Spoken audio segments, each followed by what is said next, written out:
WIIFTV PM. WIIFTVP. Media's just for you and me. WIIFTVP. Media's just for you and me.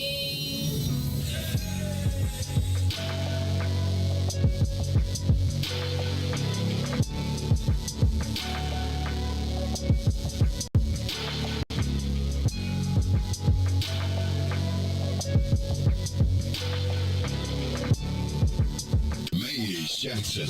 Tune in to the Maze Jackson Show every day, Monday through Friday from 6 to 9 a.m. where you can catch us on YouTube, Twitter, Twitch, and Facebook Live.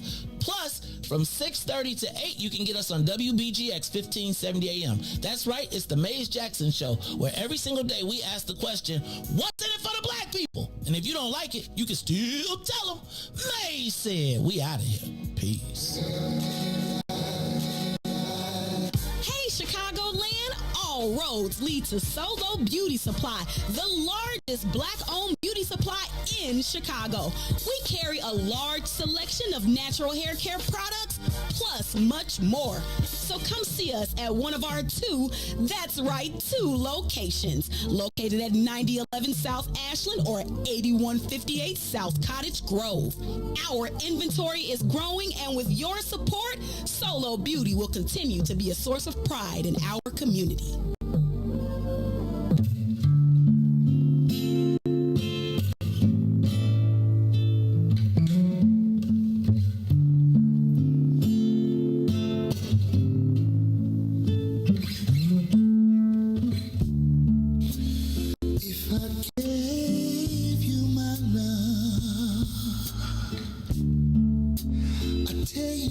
What I do, I'd expect a whole lot of love out of you.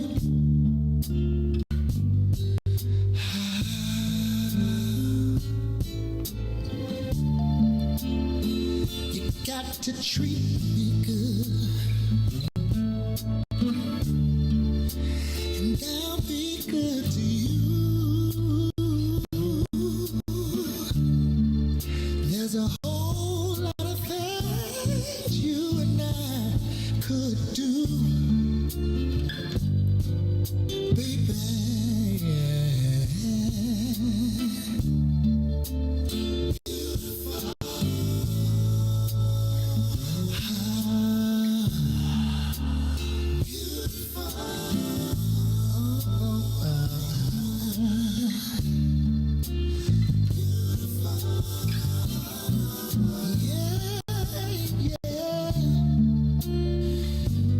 Beautiful. When you get right down to it, yeah.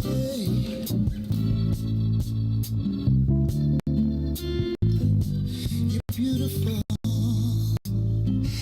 I wouldn't change one thing about you, yeah. Oh, 'cause you're beautiful.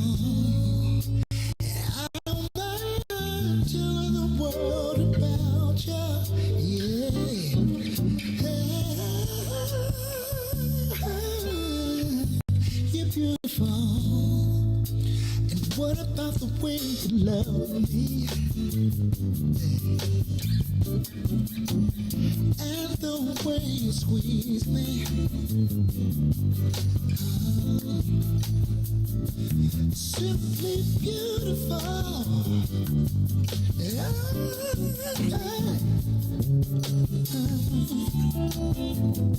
You're beautiful. When you needed me, yeah, I was right there by your side. Simply beautiful, yeah.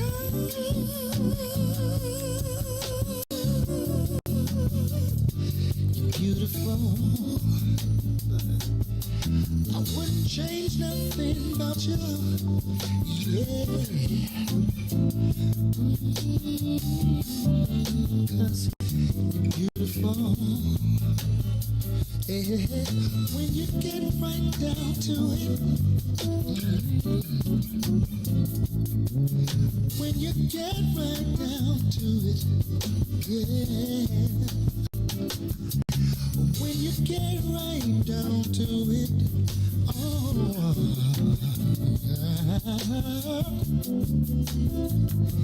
you're beautiful. I don't mind the world knowing about you.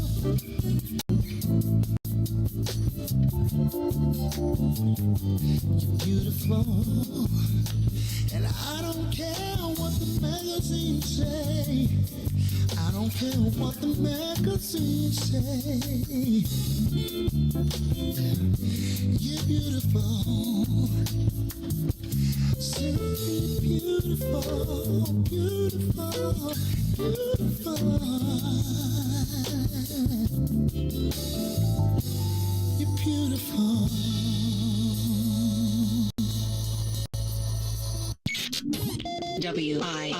WIFTBPM. Uh-oh, what's in it for the black people? You are listening to the most dangerous show. This is What's in It for the Black People Radio. Maze Jackson. Maze Jackson, the most vociferous advocate for black people in the world. For Ruthie Moore, for Todd Stroger, I am the host of the Maze Jackson Show, asking every single day, what's in it for the black people? And if you don't like it, you can still tell them Maze said, Mayor Lightfoot, man, we ain't accepting that. We ain't accepting that. Let's go. Yeah.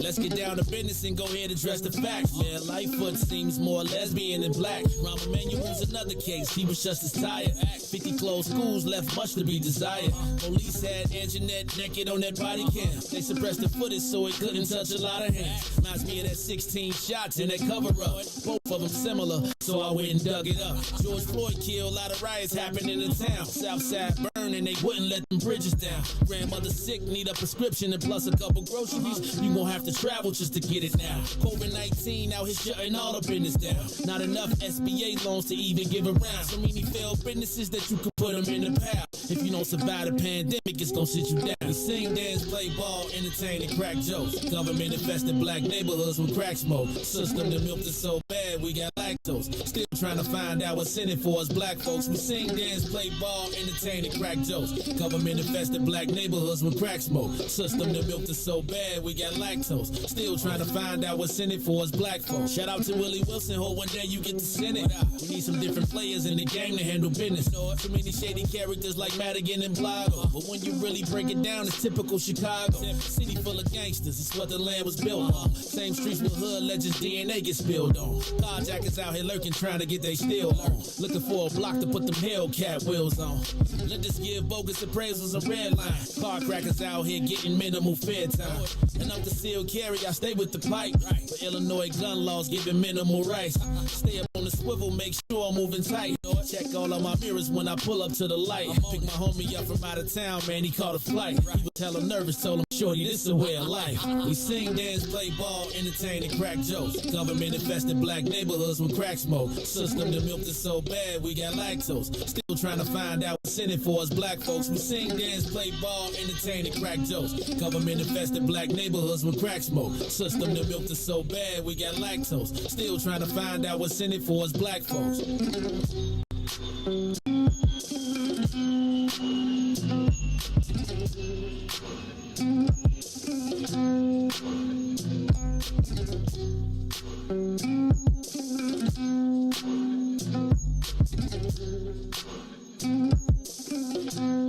Wake up, Chicago!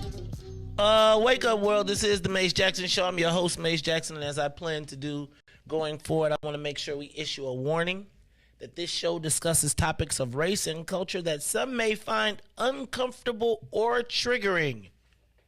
Please take caution in viewing. I feel like we got to start adding a trigger warning, so I'm going to just put it up there for you all to see. Just make sure that you expect that. Please tell if you invite outsiders or people that are not of the same ilk or persuasion. They may find themselves listening to a conversation from a black perspective.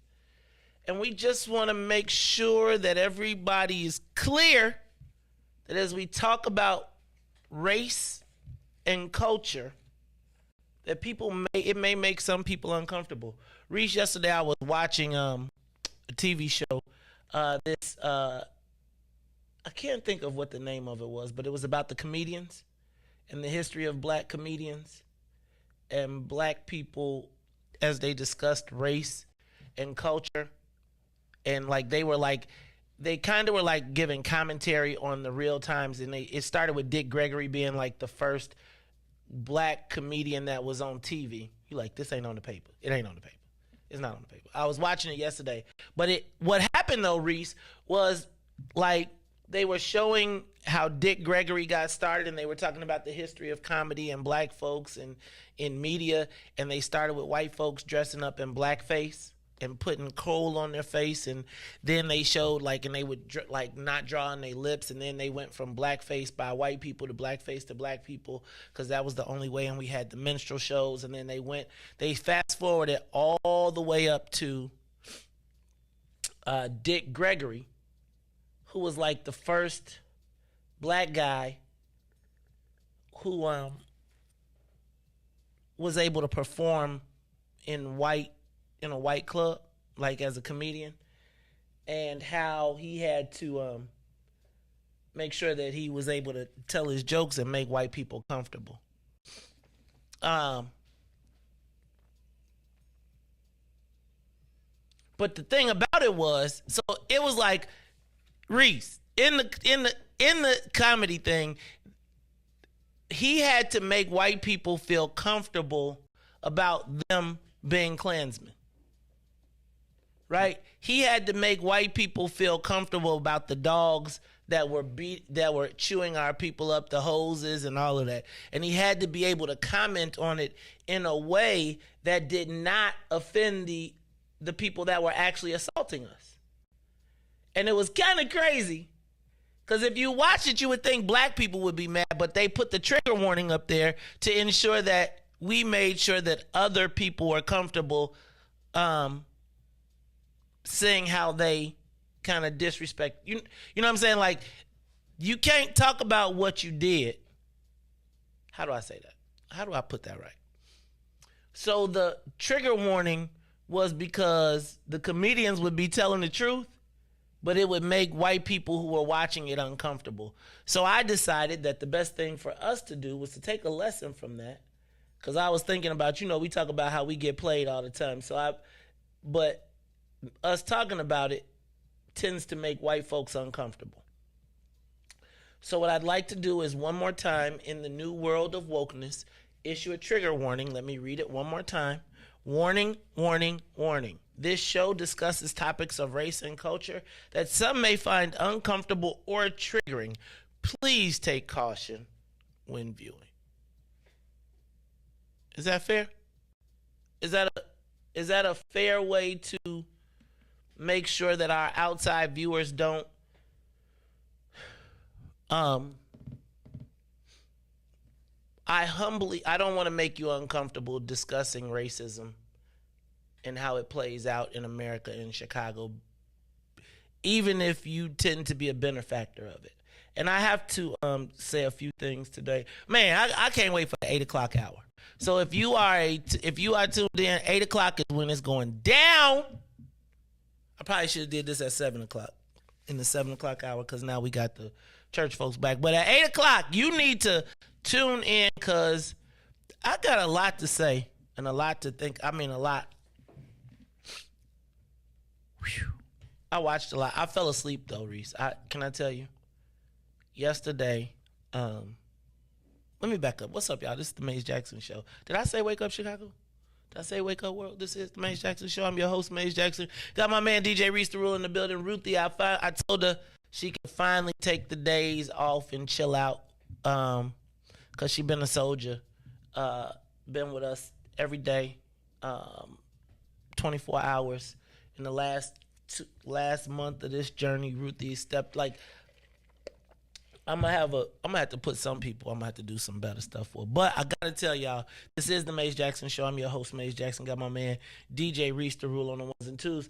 DJ Riis the Ruler, how you feeling today, man?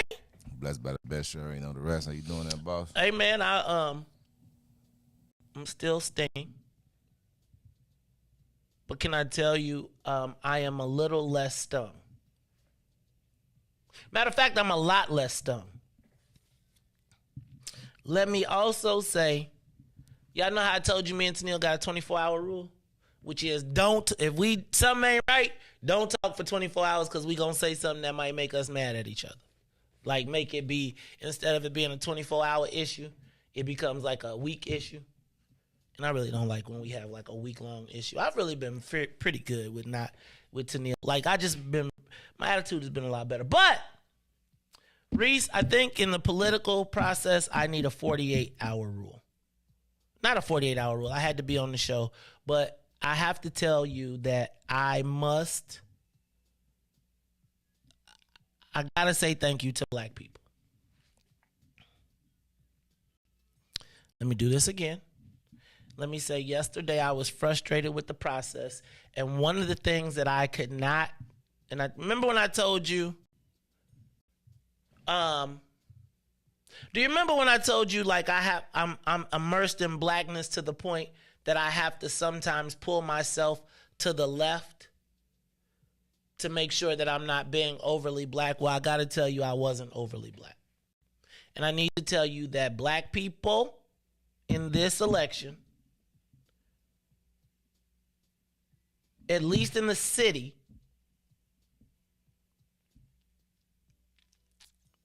did what they were supposed to do in overwhelming numbers. Unfortunately, and as I have come to analyze this, and I got to be honest with you, I don't know that there are many dynamics beyond the change in time. I don't know that the turnout was just so low because of black people not being engaged or black people being disenfranchised at the polling place. And combined with the COVID factor, you know, when you look at the precipitous fall of the voting turnout, I wonder how much of the black voter turnout was precipitated by the fact that polling places changed and seniors were not allowed to vote in their buildings where they typically would be. So remember how a polling place used to be a senior building? Well, now that polling place had to move out because it would bring outsiders into a building because of COVID. So now the people who could go downstairs in their lobby couldn't vote anymore in their lobby, and now they got to get in a car and go somewhere. Right? And if you don't have a car and you don't have transportation and your polling place isn't in your basement, man, I got so much.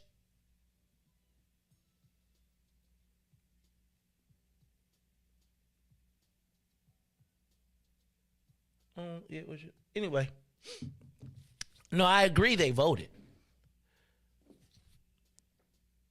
But what you have to recognize is that when you look at the, and we're going to BP1, we gotta do a class, and black people, we gotta do a class because this class is going to be a study in how we control our own neighborhoods. And I gotta be clear that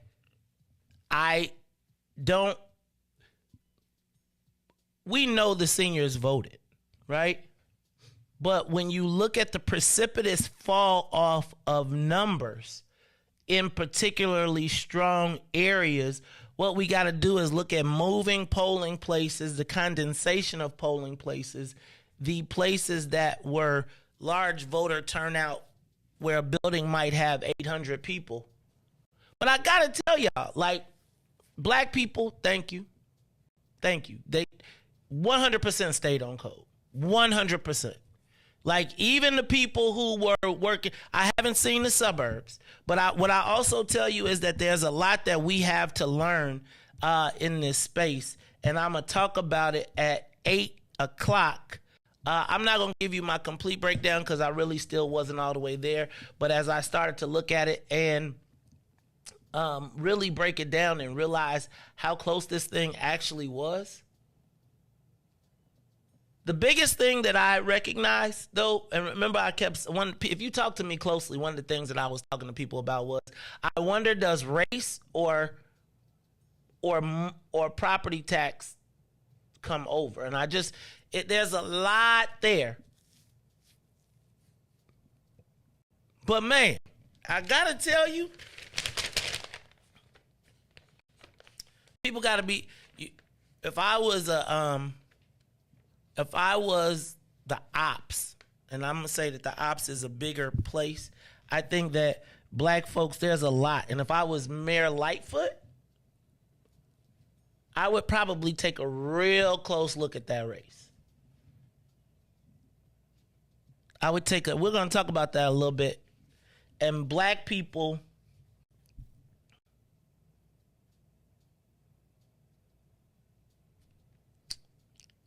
we're not as far off as I thought we were.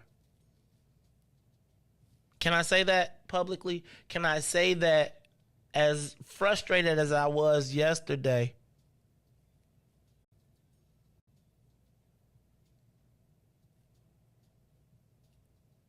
I woke up optimistic today. Like, I was licking my wounds yesterday, and I got to tell you,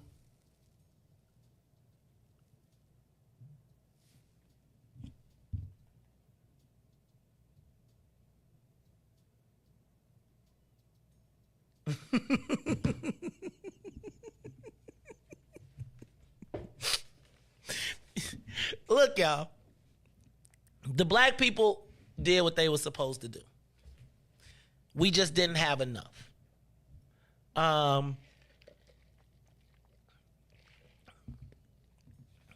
And let me say, the white people did what they were supposed to do. Now, the key in this whole space is to identify who are the white folks going forward that are going to need black people.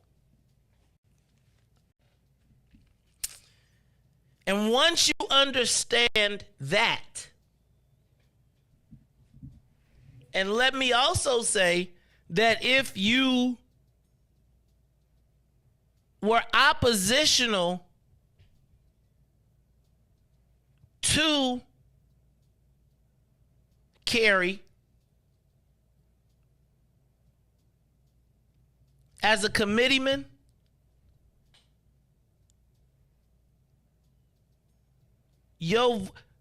black people stayed on code. So, hey, Riis, you remember how there's a list of black folks that was against Kerry? Excuse me, against the president. I don't know if I'm still allowed to say her name or not, but that were against the president. Guess what happened, Riis? In their areas, their people still overwhelmingly voted for the president. She won every black ward decisively. The problem was, and we're gonna talk about this a little bit more later, because I really think black folks, hey, BP1, y'all, BP1, black community, the rest of us, we have the ability to determine outcomes. Solutions, Mike, I gotta talk to you. I gotta figure it out. But y'all, in a nonpartisan election, I don't care about the young black voters. Like, I'm stopping with the whole, look, y'all, we gotta win how we know how to win. Like, that gotta be somebody's side project. I think we keep going to places on the hope. And I think we have to now understand where our power lies. And let me be clear that there is no one person that can stand, no matter what title they got, that can stand against the will of black people in their community. So, for instance, in the ward, remember in the 9th Ward where the committeeman was against Kerry after the president whooped him? In the 34th Ward where the committeeman was standing outside of the early voting place, personally dogging my name on video, on camera, Preston Brown, your voters spoke loudly.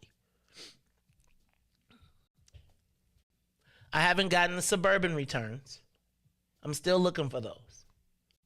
But I want black folks to be on notice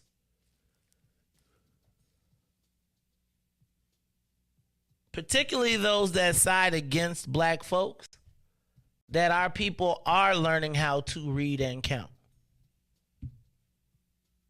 And no matter what you send them in the mail, no matter how many times you text them, no matter how many commercials you put up, no matter how many community activists that you pay, black folks in Chicago are reading and counting. Now, we got to count our numbers, and what we got to start figuring out is we have to, and I'm going to tell my brothers and sisters that lack of turnout is two things. It's disengagement, and it ain't disengagement because of our candidate, because the base did what the base was supposed to do.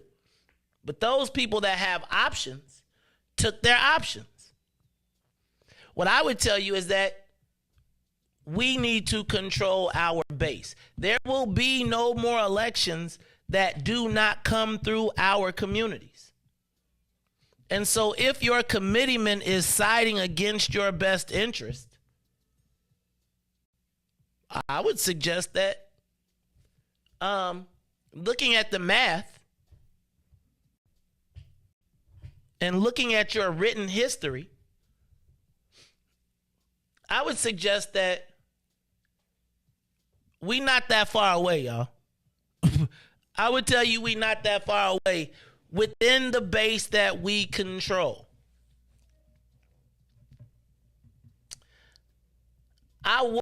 You can't, and Jerome, you can't assume that. But if I'm the mayor, and hey y'all, back pay is a mug, right? Hey Riis, you ever?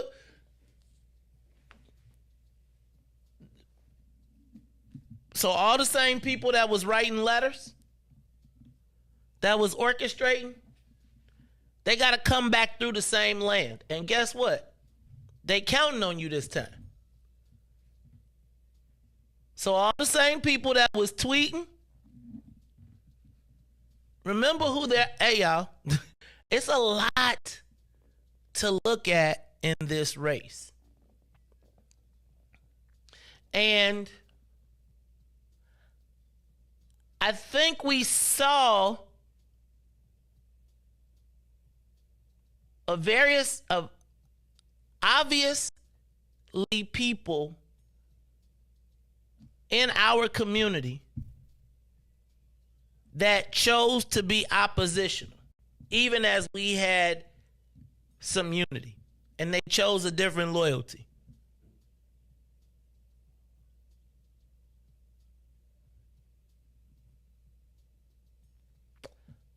And I'm gonna tell you that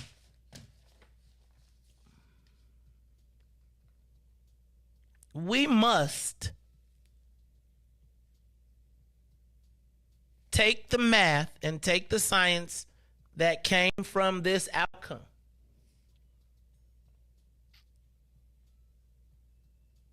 and I think as people make their plans,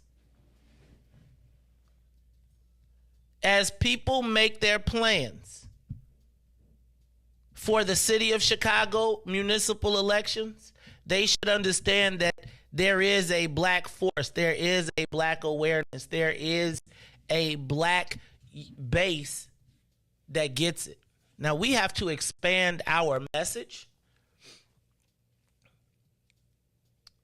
Because quite frankly, and Riis, can I tell you, if there was an opportunity for black folks to be unified, and here's what I would tell you all. When given the opportunity to do right by our people, black people shined. Hey, Riis, Kerry won in the home ward of the chairman of the party. So the chairman of the party went against the president. And Kerry won in her home ward. The 5th Ward Alderman, the 9th Ward Alderman, the 20th Ward Alderman all went against the president. She whooped them all in their own areas with the people that they have relationships with. The white folks did what they were supposed to do.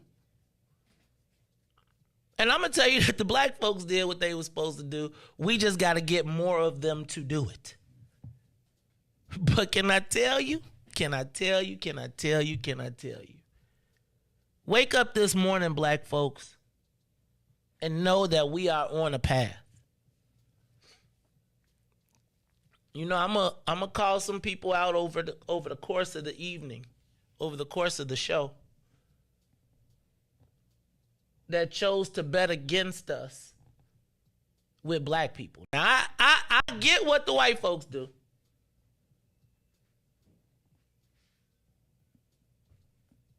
But, you know, I want you to be thinking about the choices that you made. See, it's like it'd be cool to go hang out with the white folks, right? Because they be like, come to the party, but you still live over here, fam. You still live over here. You still live over here. They'll invite you to their party. But when you look at what your residents said compared to what you said, and you're not in line with your residents, you probably need to be thinking about that. Because I certainly am. I'm going to tell you that the premise and is to run away from your people. Can I tell you, thank you for not running from us. And I can't say us because I didn't. Can I tell you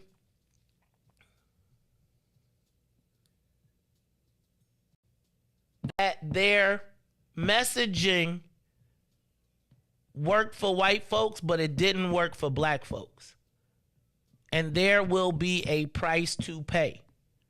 Because if we're going to engage in democratic racial politics, and we gonna call spades spades, and that's the path that we have chosen to go down, and no matter what you do, you gonna try and hang it on somebody. If it is not lost on me that 9 people of color used racism against a black. And don't get me started talking about this other stuff that's going on. But the criminalization, the Negroization, I feel like black people clearly saw it. And some of those same people that watched and participated in it that didn't say a word, you're going to have to come back through to a black voting population that ain't going with the okie doke. Can I tell you, and let me say thank you to every black person, group, organization, people who I did not get along with, people who may not like me, who all stayed on code. Thank you to those of y'all that was working for the ops and kept it to yourself. But for those of you that went out of your way, right? Remember, I know the law firms too, fam. I just gotta tell you, you probably. I'm going to retreat into the black world, but I'm about to tell you, we about to spend a lot of time organizing and mobilizing, Because there will not be another election that requires black votes that black folks don't get they voice heard. Not while I'm here. And I went to sleep Tuesday night.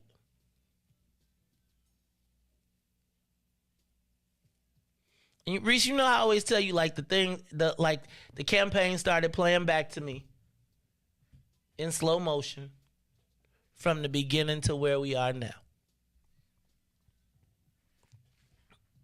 And you know how you can see the people that was working with you and helping you and the people that was working against you and the people that hugged you in your face but was running around talking about go Fritz and go do, and right? I seen you. I saw you. I didn't say nothing. I saw you. I remember I'm not going to even go down the path, but what I will say.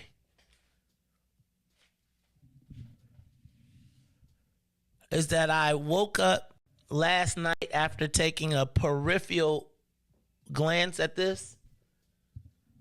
And I got to say, man,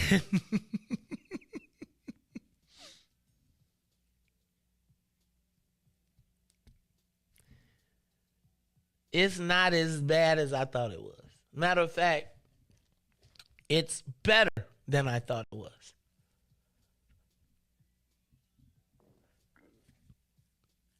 3.5 points to 50. 3.6 points to victory. With the kitchen sink, with $4 million, with every tool in their toolbox, y'all, and they beat us by 3.6 points.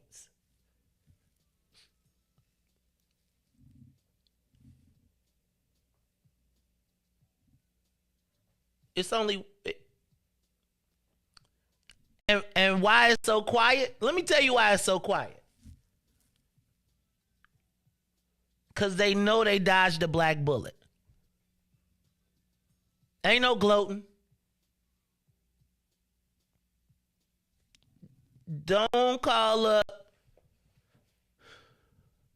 talking crazy about what's going to happen, because black folks are watching. Your voters can see through you. Like the whole concept, Riis, the whole concept of, let me just say, in the city of Chicago, the whole concept of who is in control is a falsehood. You may have won the election, but you don't control the people. And so now the key is understanding that. We know how to count. Hey, Riis, she was putting people down 70 to 20. Pitching unheard of numbers in black communities. Where the boss was against. The boss was standing outside working, telling people to go against. We don't have that influence in the black community. But in the white community, but I tell you what, you better stop faking on your people, because they will expose you. It's the Mace Jackson Show. Look, y'all, how y'all used to do that on Church Chicago? He woke me up this morning. He woke me up this morning. Find that, man. I know we ain't got Church Chicago, and we probably gonna get to Church Chicago. We gonna probably get a lot of people back, because the fact of the matter is, we black people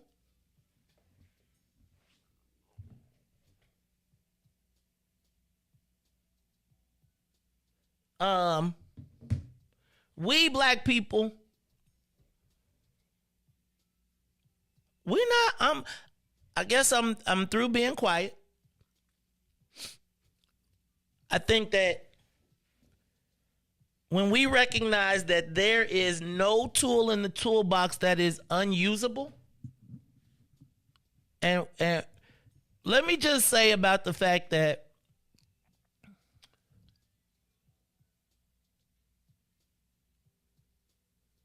To be called a racist by racists has been a real challenge for me.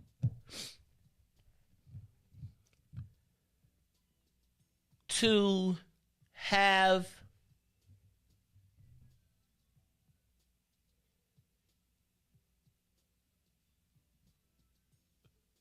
to watch the people watch the lynching, to watch the black people watch the lynching without saying a word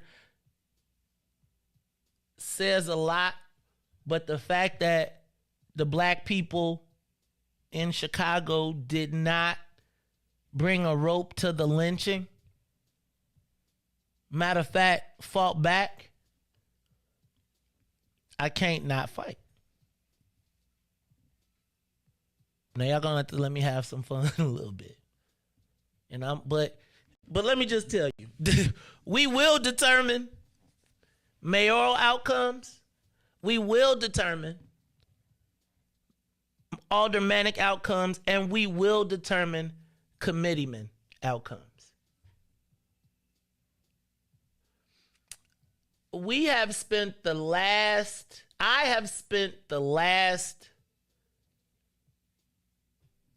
20 years in a space of limbo.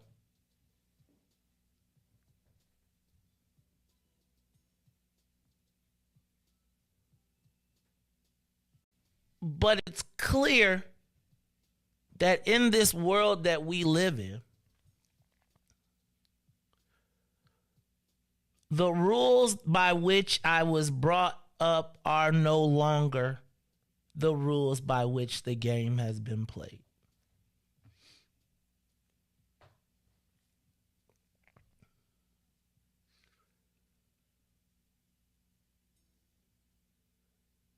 So I am going to take a break. And then when we come back, I want to do just a quick SWOT. Then we're going to do some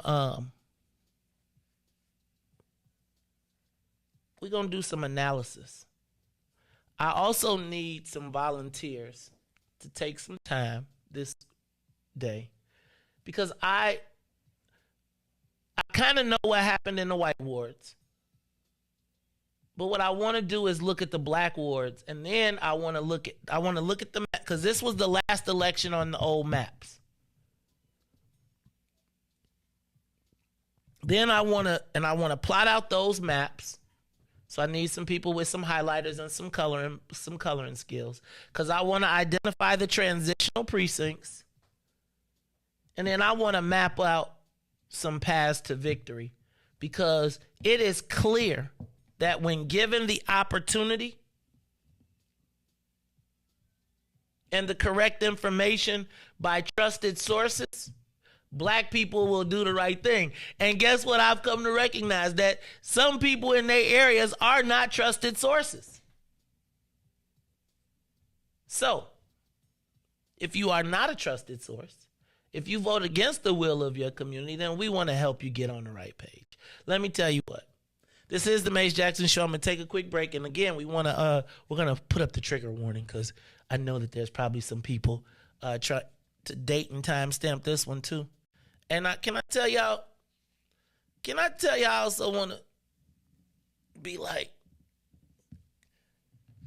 one of the things that I have to also tell y'all is that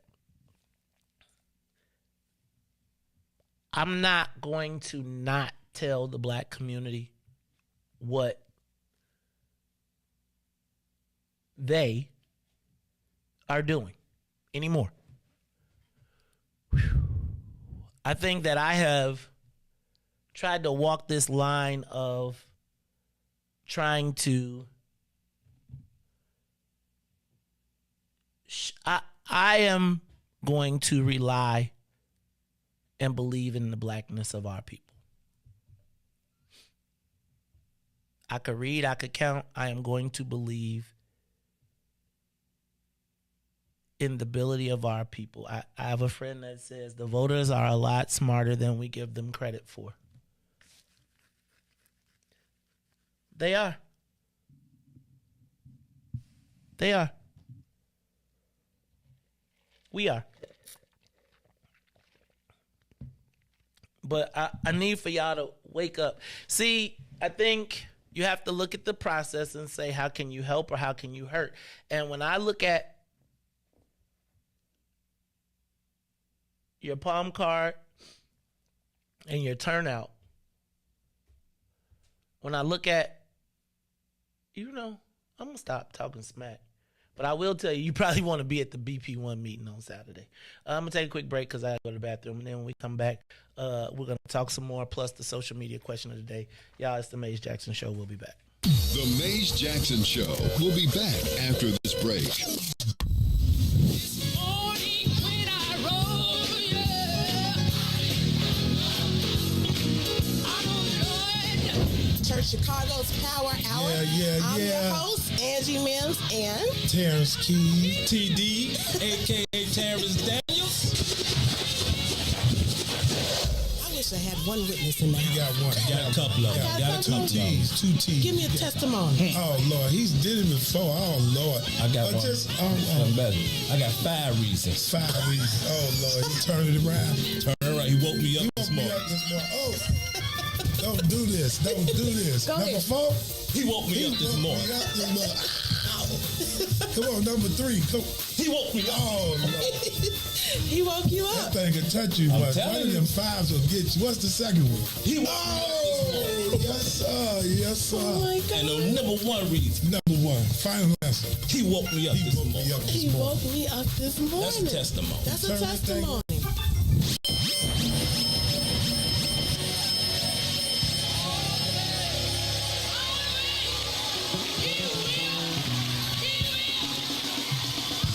And now, traffic and weather. Yo, who said devotion had to be sad?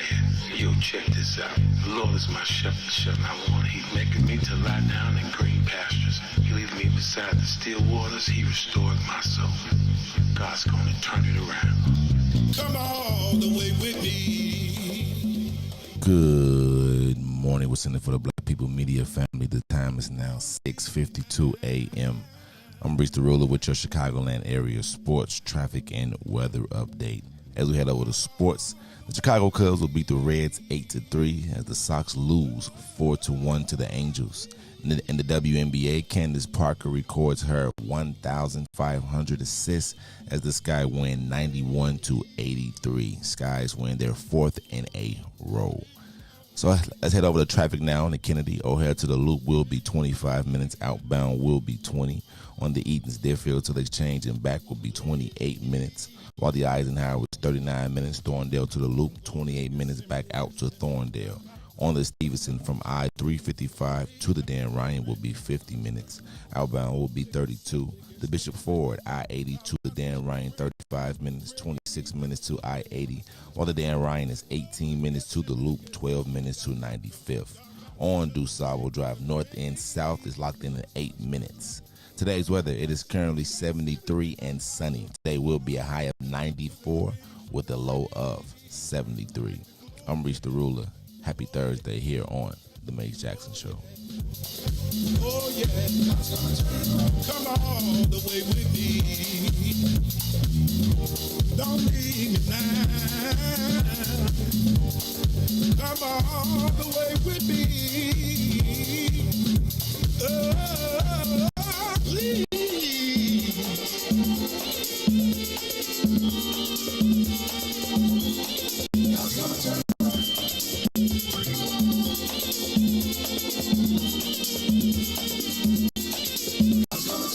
You are listening to the Maze Jackson Show. I'm your host, Maze Jackson. Got my co-host, got my man DJ Riis the Rule on the ones and twos in the building.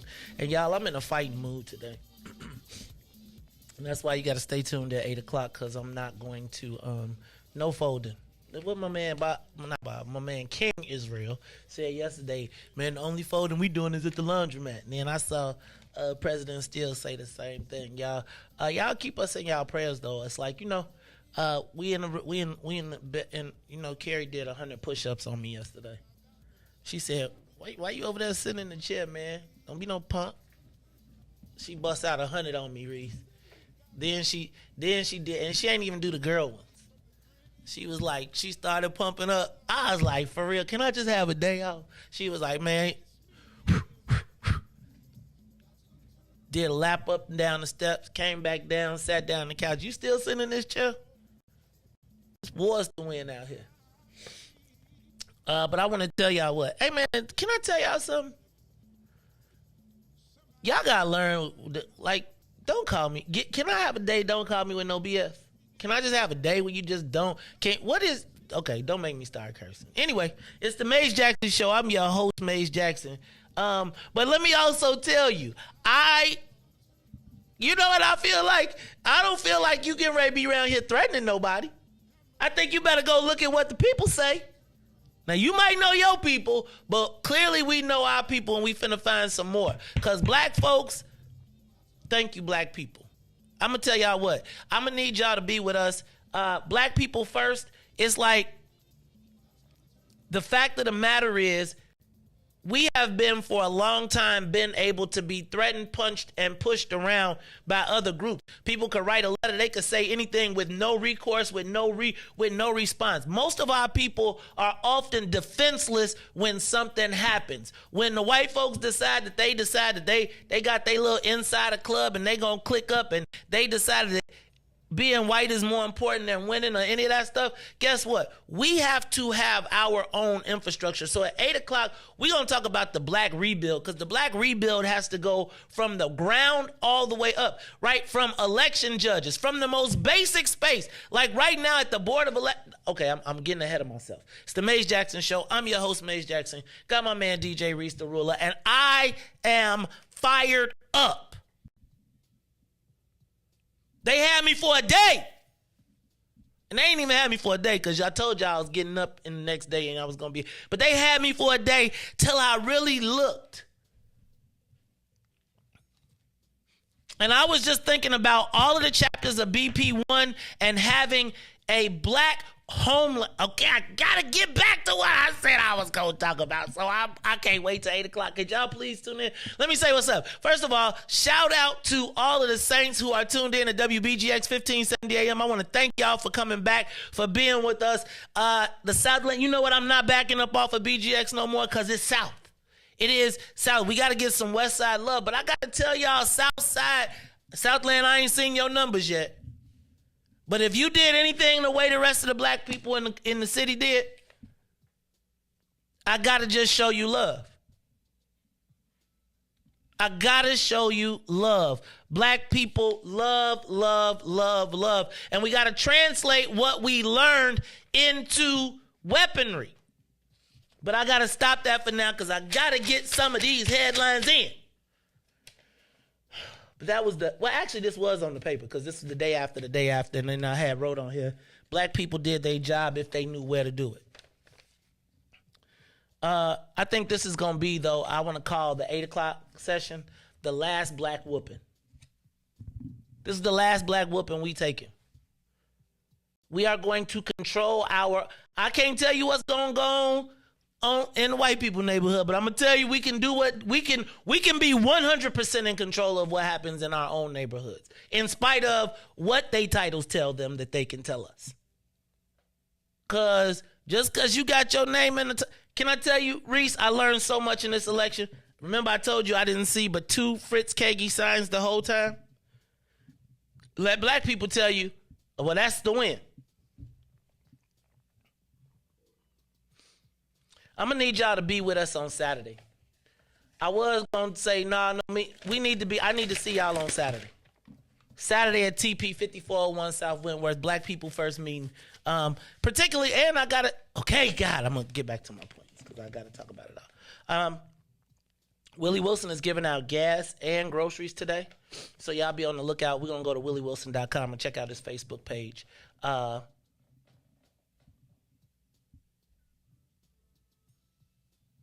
Did y'all get Daryl, I'm trying to get the Southland numbers completely. I want all the township numbers. Darren Bailey versus JB. That's going to be a contest to watch. Black people, let me just tell you. Once again, y'all better stop. So you got can we stop the pictures for a little while and get some questions answered before we make gubernatorial decisions. I'm gonna wait because I know how that goes. So I'm gonna stay out that. Hey Riis, speaking of that, but let me tell you what I think the real race is gonna be in the statewide. I think it's gonna be a real race between Alexi Janulius and Dan Brady, and it's going to be interesting to see how much money J.B. Pritzker and the party give Alexi Janulius. But I think he'll probably be able to raise some money because the Secretary of State can make a lot of people well-to-do. So we're going to check that out. You know how much it costs your boy Riis, Richard Irvin? $418 per vote. Riis, he could have done better. I'm telling you, standing outside. I hope he kept some.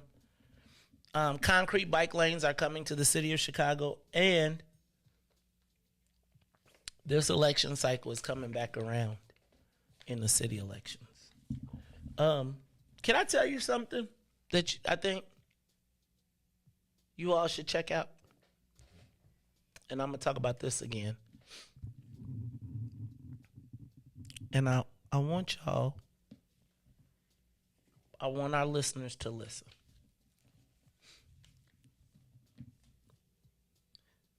While I don't compare the mayor to Kerry,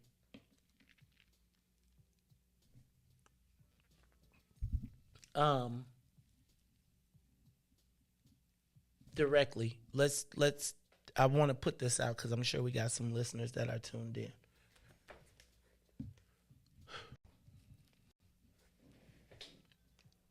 What you saw was a black woman versus a white man in the city of Chicago. Okay? Assuming that it was a black man a black woman versus a white man in a runoff. Insert Paul Vallis, Lori Lightfoot. And Kerry won the black wards overwhelmingly with no competition in the wards. And Lori Lightfoot has at least 5 people competing for votes in the ward. All the white people did what the white people do. So if the mayor's path to victory goes through the black community with 5 other black candidates in the race, looks like she's got an uphill battle. Now, I do humbly want to point out that as her consultant, and I want to make sure we're clear, consultants double back through the black community, probably gonna have to explain your letters. Right? Probably gonna have to come back and justify. You probably got a different outlook with the black folks in the black community at this point.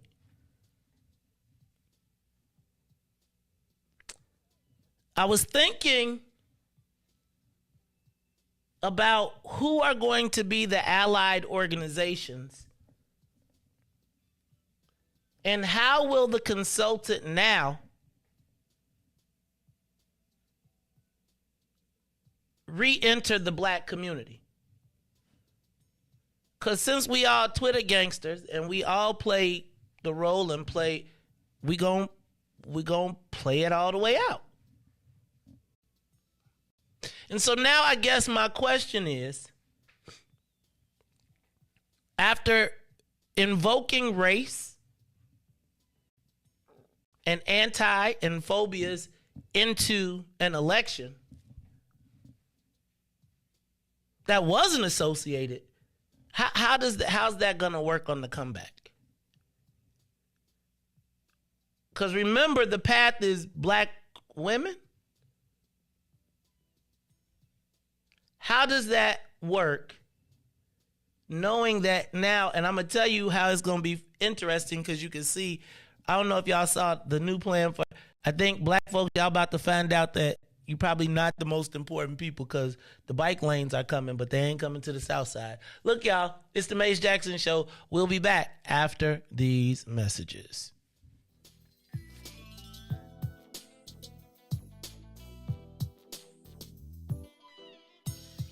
The Mace Jackson Show will be back after this break. The Mace Jackson Show will be back after this break. Hey, Chicagoland, all roads lead to Solo Beauty Supply, the largest Black-owned beauty supply in Chicago. We carry a large selection of natural hair care products, plus much more. So come see us at one of our two locations, located at 9011 South Ashland or 8158 South Cottage Grove.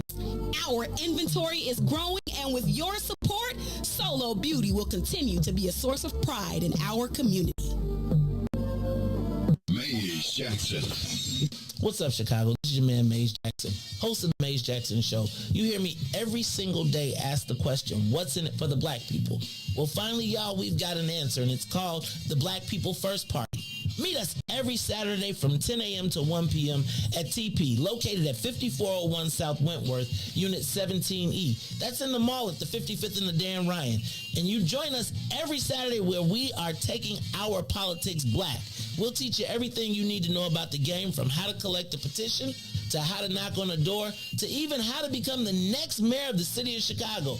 That's right, y'all. It is the Black People First Party. Meet us every Saturday, 10 a.m. to 1 p.m. at TP, located at 5401 South Wentworth in the mall at 55th and the Dan Ryan. And if you don't like it, you can still tell them Maze said. This is a black people thing you wouldn't even understand. Mace Jackson. Why money ain't free? Why can't you just give it to me? I don't want to work for nobody. I'd rather keep doing me. Why money ain't free? Why can't you just give it to me? I don't want to work for nobody. I'd rather keep doing me. Why money ain't free? Wake up in the morning with the frown on my face, 'cause I know it's another day that I gotta face my for people I don't wanna see, working at a job that I don't wanna be, breaking my back to the bone with nothing to show. But I got dreams and goals. But as soon as I clock in, I'm ready to go. So there's one thing I gotta know: why money ain't free? Why money ain't free? Why can't you just give it to me? Give it to me. I don't wanna work for nobody. I'd rather keep doing me. Can't you just give it? Why can't you just give it? I don't wanna work for nobody. I'd rather keep doing me. Why money ain't free? Rocking in that 9 to 5, got your girl hella tired. Why won't they let me be? Now I understand why my mama always used to ask, did I think money grew on trees? I got these bills after bills and they just keep coming. Working overtime, but my pockets ain't flooding. Yeah, my funds low. Adult life is scarce. Why money ain't free? Why it ain't free? Why can't you just give it? Why can't they just give it to me? I don't wanna work for nobody. I'd rather keep doing me. Why money ain't free? Yeah. Why can't you just give it to me? I don't wanna work for nobody. I'd rather keep doing me. Why money ain't free? How the money ain't free. Every 5 minutes kids bothering me. They seem to think that money grows on trees. Always asking for allowance and clean one thing. Sick and tired of my funds being low. Spent the whole bag on the groceries at the store. Got a little something, but I need a little more. And I'm a single mama, you should already know. Why money ain't free? Why the money ain't free? Why can't you just give it to me? I don't wanna work for nobody. I'd rather keep doing me. Why money ain't free? Why can't you just give it? Won't you give it to me? I don't wanna work for nobody. I'd rather keep doing me.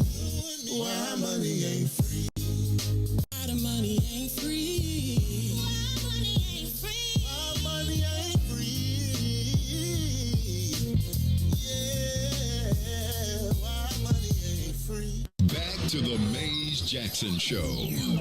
You are listening to the most dangerous show. This is What's in It for the Black People Radio. Maze Jackson. Maze Jackson, the most vociferous advocate for black people in the world.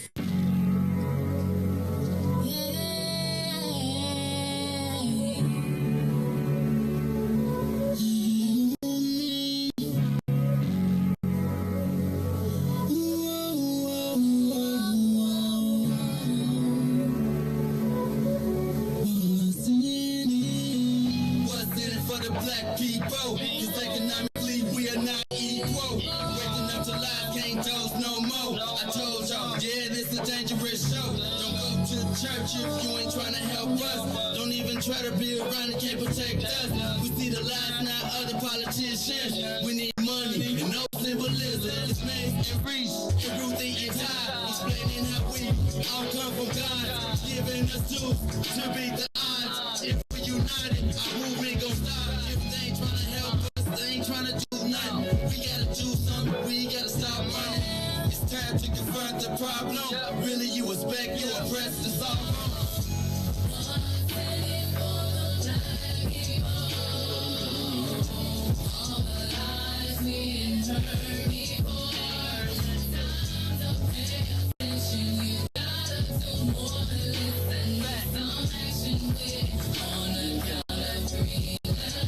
Wake up, Chicago! Wake up, world. This is the Maze Jackson Show. I'm your host, Maze Jackson. Got my man, DJ Riis, the rule on the ones and twos. And it is a little bit after the 7 o'clock hour, but I still want to go backwards. I want y'all to tune in at 8 o'clock, though, because we are going to talk about the Black Rebuild. The Black Rebuild project, it is my latest thought process in what is our next step after looking at some of the election results. I'm not upset with black people no more. I'm not. It's just the fact of the matter is we got kind of disenfranchised. And it's kind of weird because you think about the former person who was in control of all this. I'm not going to get all the way down into the depths of it, but let me just say that at 8 o'clock we are going to talk about the Black Rebuild. You know, no excuses. But I do think that there is the opportunity for optimism. And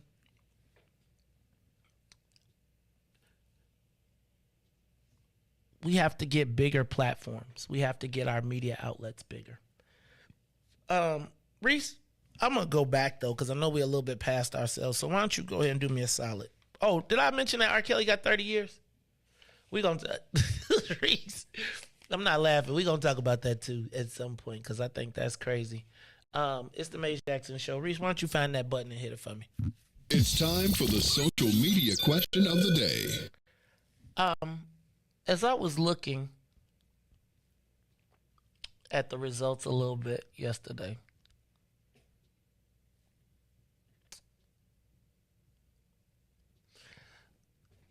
I started to think about what could have been done better. And I think the two things that it comes down to me is money and messaging.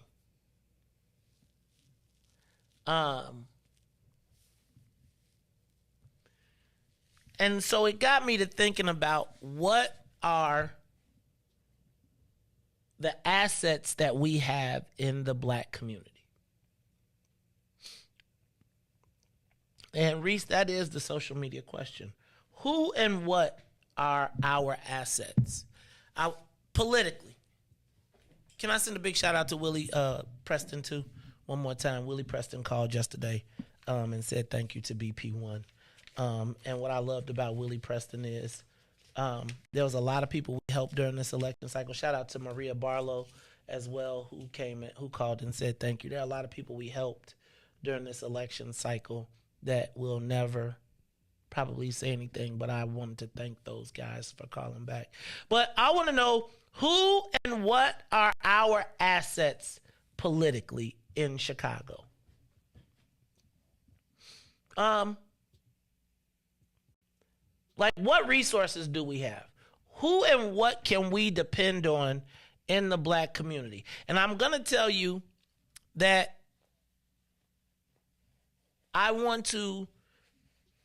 there's going to be a weekly meeting, and then there's going to be Black Poly School. Because I just think that Riis, I had some epiphanies after this loss. One, the COVID factor. And I think that it's probably going to play out the largest for black people, in that after COVID, polling places changed and switched, and places that people had been voting for years were no longer there. But I also want to suggest that the people who tend to be poll watchers used to be seniors who were plugged with local political organizations, and they knew every year at election time that they were going to be working the polling places, and they knew how to do it. After COVID, there was a shortage of election judges and a shortage of poll workers, who then at the same time, and you know where the worst ones are going to be, is going to be in our neighborhoods. And quite frankly, oftentimes the people who filled those jobs across the city were either young people or elders who wanted to make some extra money for the day working at a polling place. But if you think about how many of those people potentially died, secondly, how many of our polling places that used to be in senior homes, in senior citizen buildings, where a lot of seniors congregated, so that was part of their social activity of the day, those polling places were taken out of those senior homes, and the seniors who normally could vote in their house codes now had to find a way to their polling places. Think about a person that lives in a senior building with an oxygen tank, in a wheelchair. Think about all the work that it takes. That's why those buildings were such assets. If you were a politician, you worked those buildings because you could get 800 votes. It was very similar to having the projects back in the day. But if you think about how COVID impacted that, along with the fact that there has been a complete transition of the staff, because remember, this is probably I'm not going to say it's probably, remember we have a new clerk. So this now, whose responsibilities have been combined. Remember, there was a clerk and a recorder of deeds, and that was merged. And now this is one of the biggest elections, and you have a whole new influx of people. And COVID, you had a toxic mix started right there. And particularly without a ward organization or without the money to communicate beyond the Board of Elections, you find how many times did we hear seniors saying that they didn't know where their polling place was and they wasn't going to keep driving around? How many times did we hear the stories about the markers bleeding through, invalidating the places? How many times did we go to a polling place where you had to bam on the door to get access to the polling place because they were concerned about the violence of the school shooters, and there wasn't security there? And people were like, well, why y'all don't just put security there? Well, I'm not sure that anybody took that into account and did not have the proper opportunity to do that within the time frame of the school shooting. All that, I got to tell you, no excuses, but I need for you to factor that in. And if there's going to be any place where there's going to be confusion, it's going to be in black places. Okay? So then you saw long lines. You saw long lines at voting places. That same voter disenfranchisement that you would talk about in Georgia, in other places, in places where black people were turning out, there were long waits, long lines. So I had to put that in my computer. Then I thought about our seniors and the vote by mail. I was talking to a good friend who said his mom wanted to vote by mail, but she didn't get her vote by mail ballot until Election Day. Not tripping. But if the bulk of the voters for us are seniors and you move where they've gone for all of these years, I went online to find my polling place and was told that I was not a registered voter. Then a week later, I got a place in the mail that told me to go to that school. But think about it. Like, we were locked out of the polling place. Like, you couldn't just walk up and pull the door. I watched two people walk away until I went and bammed the door.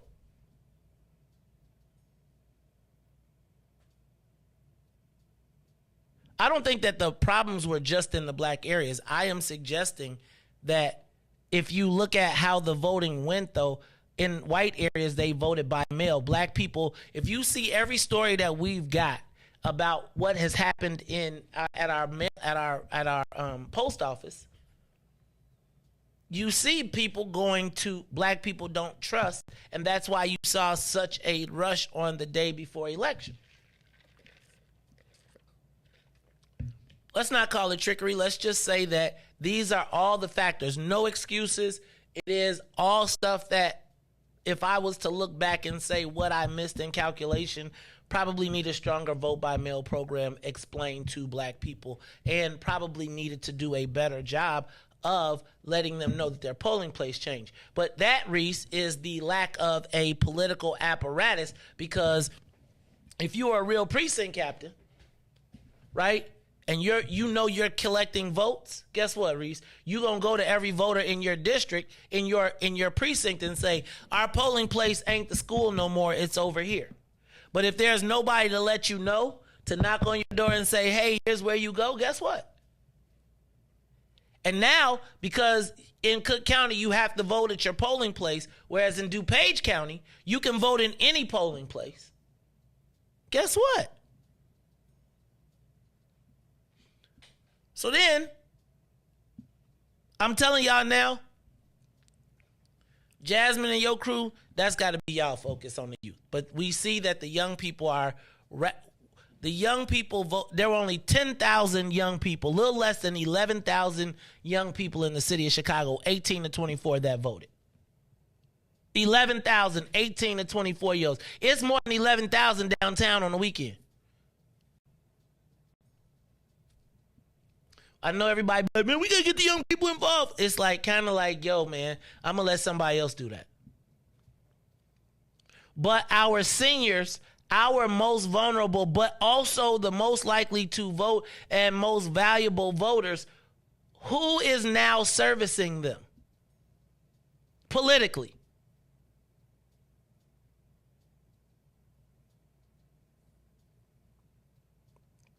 Where are our black seniors located in large amounts, and what are we doing to message them and to make sure that they are engaged?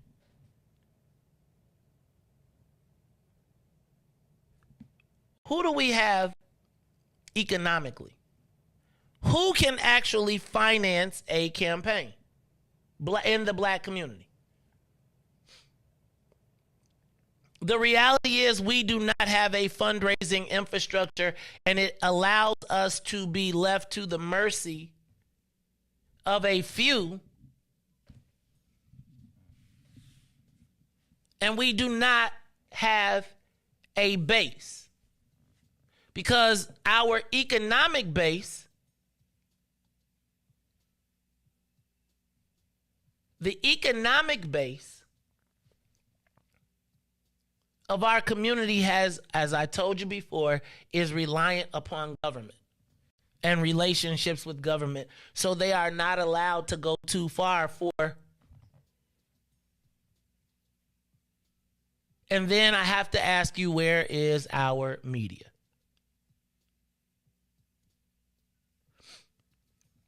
Like, I was thinking about, Riis, the morning show that we do here. That people like, man, you got to get back on the radio. You got to get back on. But, Riis, we don't have the breadth and width to cover, per se, the white areas. But we damn sure got the media outlets in the South and West sides that black people listen to. But how are those vehicles being used? How? And what tools do we have in the toolbox? We have people power, but I was just thinking about the fact that I was trying to put together a collective, and I probably did it at the last minute, but even with the people power, we still have a collective. We have to learn to work together collectively. I want to point out to every black person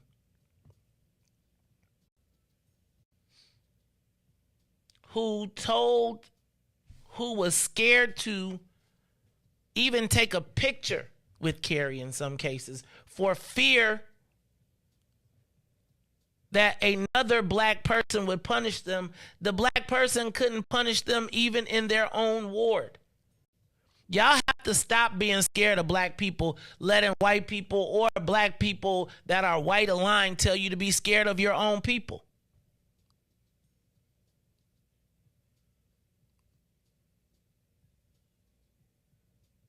Right? Like, I want every candidate, particularly every black candidate, who was threatened, who was told that they couldn't participate in the Maze Jackson show, who were told that they couldn't be on the What's in It for the Black People First black card, that was fearful of what the repercussions of the party would be for participating, for being aligned with your black people. Nobody paid you. Nobody, you didn't pay, but for them to convince you that you should be scared of your own people because they would punish you, they can't. Now, maybe they could punish you with white people. But we have to start figuring out who needs black people. Because, see, for so long, they have given your vote up. But clearly,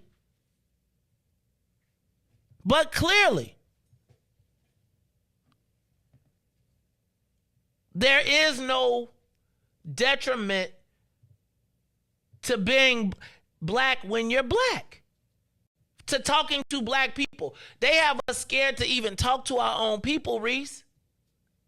Man, I can't go on your show because the president might get mad. You trying to win votes, not the president.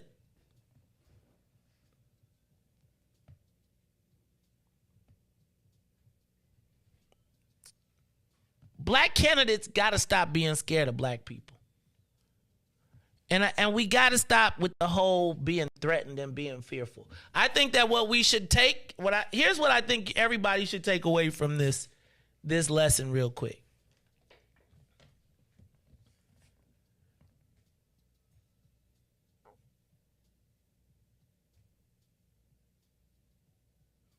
Our own people are being propped up against us by white folks for fear of their own self-interest.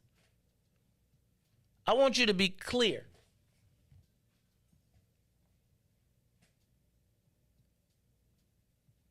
Black people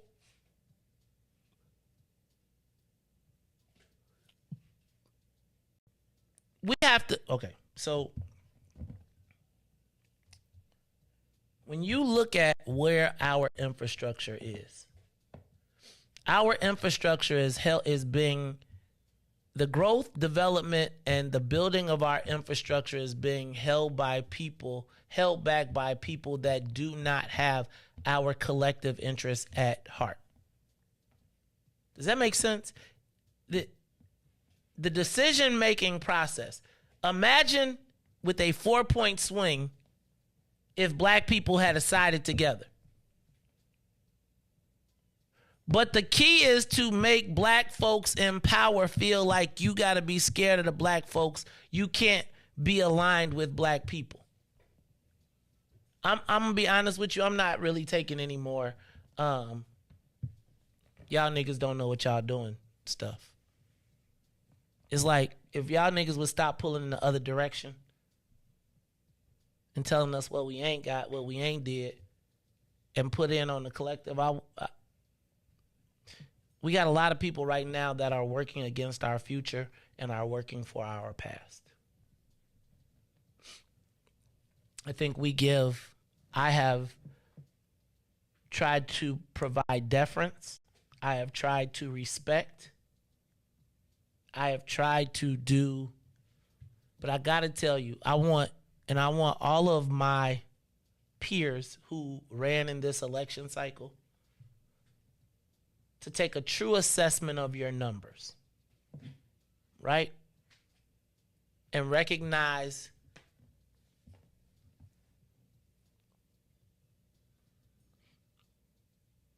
that our infrastructure is busted.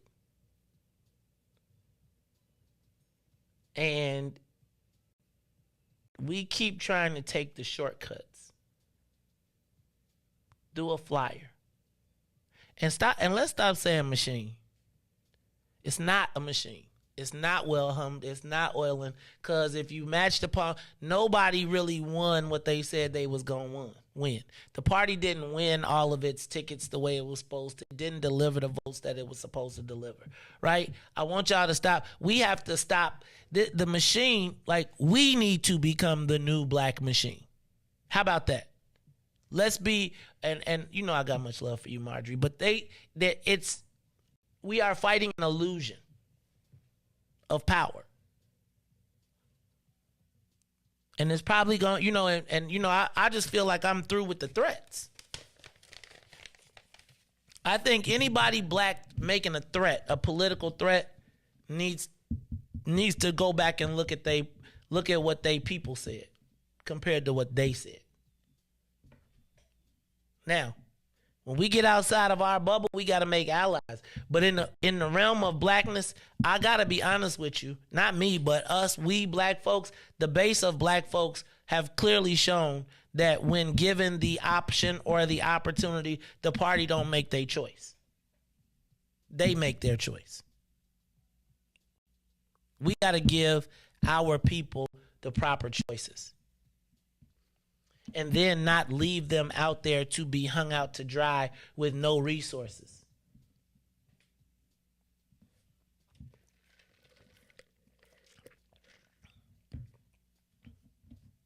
The reason that they don't want nobody black to make no money, the reason that it's bad and the reason that they could flash Negroes on TV is because what would happen if they did not have to beg?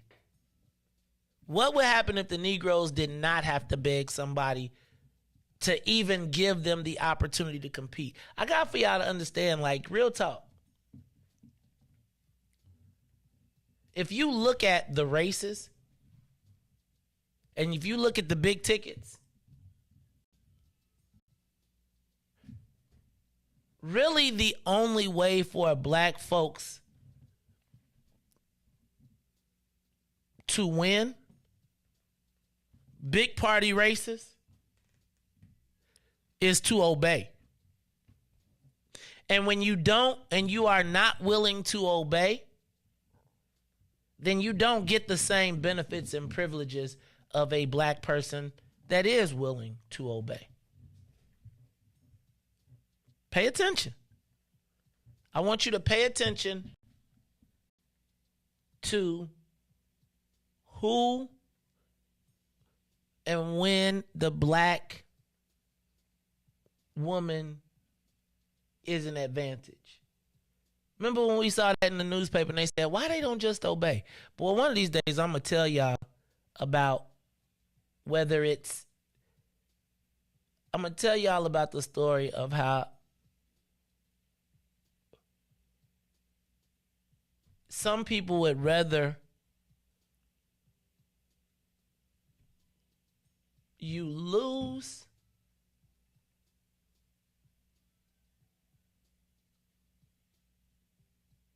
would rather you lose if you don't obey it's a precarious position to be black in politics, and we have to really start to take an assessment of what do we have in our toolbox, who are our allies, who are our enemies, and really who can we count on in this black space to be on code. It's the Maze Jackson Show. We're going to take a quick break, and when we come back, we're going to talk a little bit about R. Kelly and the 30-year sentence he got. Too bad, too tough. I want you to open up the phone lines. Give us a call, 872-259-7474. 872-259-7474. The Maze Jackson Show will be back after this break. Maze Jackson. Uh-oh, what's in it for the black people? I want to know, is there an offensive black people list? Who manages and do black people have to honor? Maze. You're Uncle Tom. That's why you're an offensive. And the reason why you're Uncle Tom is the real story of Uncle Tom. Now, he worked for his freedom, and then the slave master reneged on him and wouldn't let him get his freedom. So you know what he did? He left. You're messing with the church's money. You were smart enough to work your way off, so you offended the white folks, and then you offended the black folks because your ass left, and because they wouldn't. And who manages the left is both black folks and white folks, and if you see in that situation, the black folks is just as mad as the white slave owner that Uncle Tom left. What happens if you say that and someone gets offended? You ran off the plantation, brother. That's why you're offended. That's all I got, brother. Keep being offensive. Thank you. Maze Jackson. Yeah. Ruthie Mo. Reach the ruler. Maze Jackson. This is the reparations interlude. We not asking, we demand it.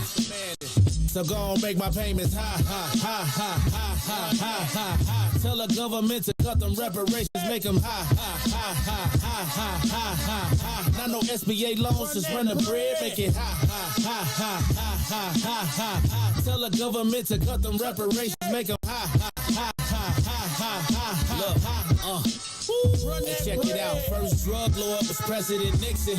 Oval Office was the trap house where he was tipping. Got the drugs from Nicaragua and gave us crack. Declared war on blacks. Man, tell him to cut the check and tried to make it seem like a revolution. CIA was the corner boys for distribution. We could tear this country in half for retribution. But I'd rather get some restitution, so tell him to cut the check. John Singleton, man, he already told y'all. He broke it down for you when he made Snowfall. They locked us all up and created whole laws. So send a message like a cold call. Tell them to cut the check. Look, we built this city. We built this city. Back, put this country together and gave him hella aid. A lot of blood, sweat, and tears. Over 400 years. Been punching the clock, but yeah, we still ain't got paid. Look, they paying the immigrants. They paid the Jews. Executive orders, man, they made the rules. I want my 40 acres, you can save the mule. Cause as of right now, we getting played for the fool. Look, for sterilization, Tuskegee experiment, Rosewood, Japanese internment. Come on, was all paid out from the government. We waiting on our turn, we definitely earned it. So make my payment, ha, ha, ha, ha, ha. Ha, ha, ha, ha. Tell the government to cut them reparations, make them ha, ha, ha, ha, ha, ha, ha, ha, ha. Not no SBA loans, just run the bread, make it ha, ha, ha, ha, ha, ha, ha, ha, ha. Tell the government to cut them reparations, make them ha, ha, ha, ha, ha, ha, ha, ha, ha. Not no stimulus checks, just run the bread, make it ha.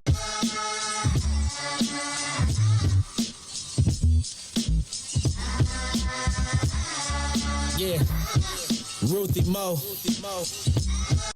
Reach the ruler. Maze Jackson. This is the reparations interlude. We not asking, we demanding.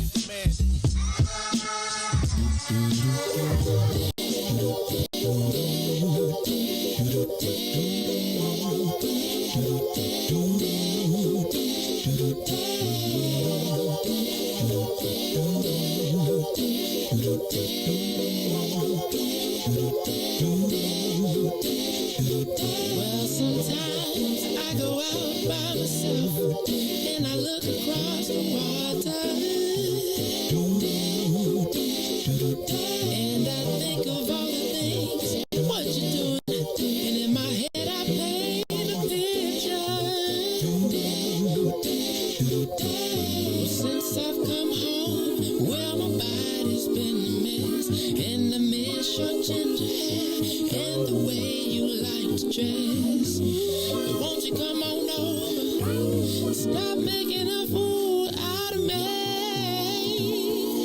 Why don't you come on over,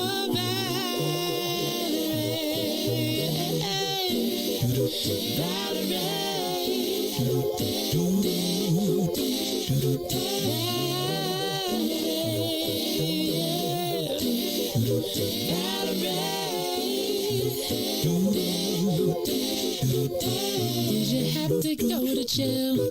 Put your house on up for sale. Did you get a good lawyer? I hope you didn't catch a tan. I hope you find the right man who'll fix it for you. And are you shopping anywhere? Change the color of your hair. Are you busy? And did you have to pay this fine that you've been dodging all the time? Are you still dizzy? Since I come home, well, my body's been a mess. And I miss your ginger hair and the way you like to dress. Won't you come on over? Oh, stop making a fool out of me. Why don't you come on over there? You are listening to the Maze Jackson Show. I'm your host, Maze Jackson. Got my man, DJ Riis the Rule on the ones and twos. And y'all want to stop this conversation, but I want to make sure y'all tune in at 8 o'clock because we're going to have us a black talk. Talking about the Black Rebuild Project, because it's just clear to me that our infrastructure is completely shattered. And a lot of the things that we were taught were bad things were part of the glue politically that kept us together. And I just think we got to rebuild it. So I'm not going to just talk about it. I'm going to be about it. This is the Maze Jackson Show. I want to talk about the fact that yesterday, Riis, I don't know if you saw, R. Kelly was sentenced to 30 years in prison. 30 years in prison they basically gave him a RICO case for, which is a racketeering and racketeering, what is it, the federal racketeering something, I don't know. But like they treated him like a sex trafficking like OG. Like, so I'm in a weird place with this one. Because of my intimate knowledge of this scenario, I feel like it must have been like 20 years ago when we really discovered and had confirmed that Kells was really going hard with the young girls, like really hard.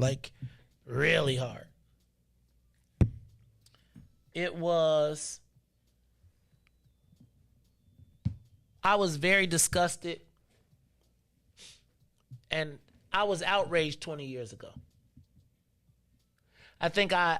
And when nothing happened, and when it seemed like there was limited to no outrage from black people, I just kind of kept my little outrage to myself, right? I stopped playing R. Kelly.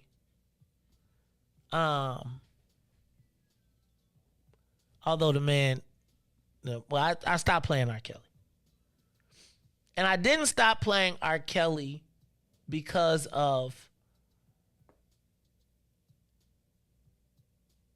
I stopped playing R. Kelly because I felt like I physically knew him. Right? He wasn't an inanimate object of Elvis or somebody. Like, I knew that dude, and I knew all the people around him, and I knew. And when you saw and found out that the girl I was highly outraged, and I was disgusted at the Chicago enablers that people was like, everybody saw the tape, not me. And it was disgusting to me that it seemed like there was people who were upset about it. And then, Riis, there were people who were like, this is my opportunity to lock him down. And then he got in trouble and had a case, and then he had a whole new wave of people. And over the course of time,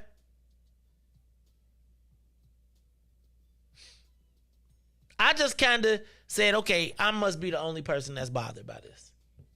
And I kind of said whatever, and, I just went on without I stopped just listening to him. I stopped, you know what I'm saying? I just really just stopped. And then the Me Too thing came out, and they did a TV special on it. And Riis, it was almost like he got I felt like he went back on trial for something that he had kind of sort of beat. Now, I don't agree.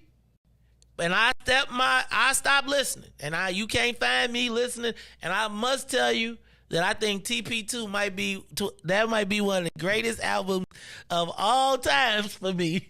But I have not listened to it. Man, but he got 30 years yesterday, and he's got another case coming. What happened? Give us a call, 872-259-7474. 30 years. Now, I want to point out, Jason Van Dyke, what did he get, 7? Jason Van Dyke got 7 years and is home now. Some of the people that R. Kelly is accused of taking advantage of, he met during the trial in which he was in. Help me understand this. Give us a call, 872-259-7474. 872-259-7474. I mean, I feel like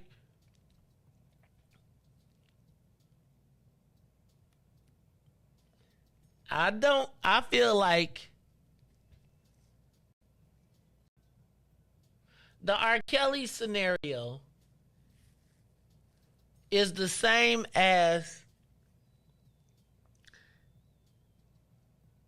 I'm bothered by black people and their response to R. Kelly. I am. I'm bothered by it, but it made me think about Kendrick Lamar when he was like, so you still listen to R. Kelly, right? Should you be listening to R. Kelly? Should you not? I heard D.L. Hughley, he said, hey, man, we still sing the Star Spangled Banner. I know what that was about. I know the people who wrote that, which is fair in the broad sense, but I feel like let me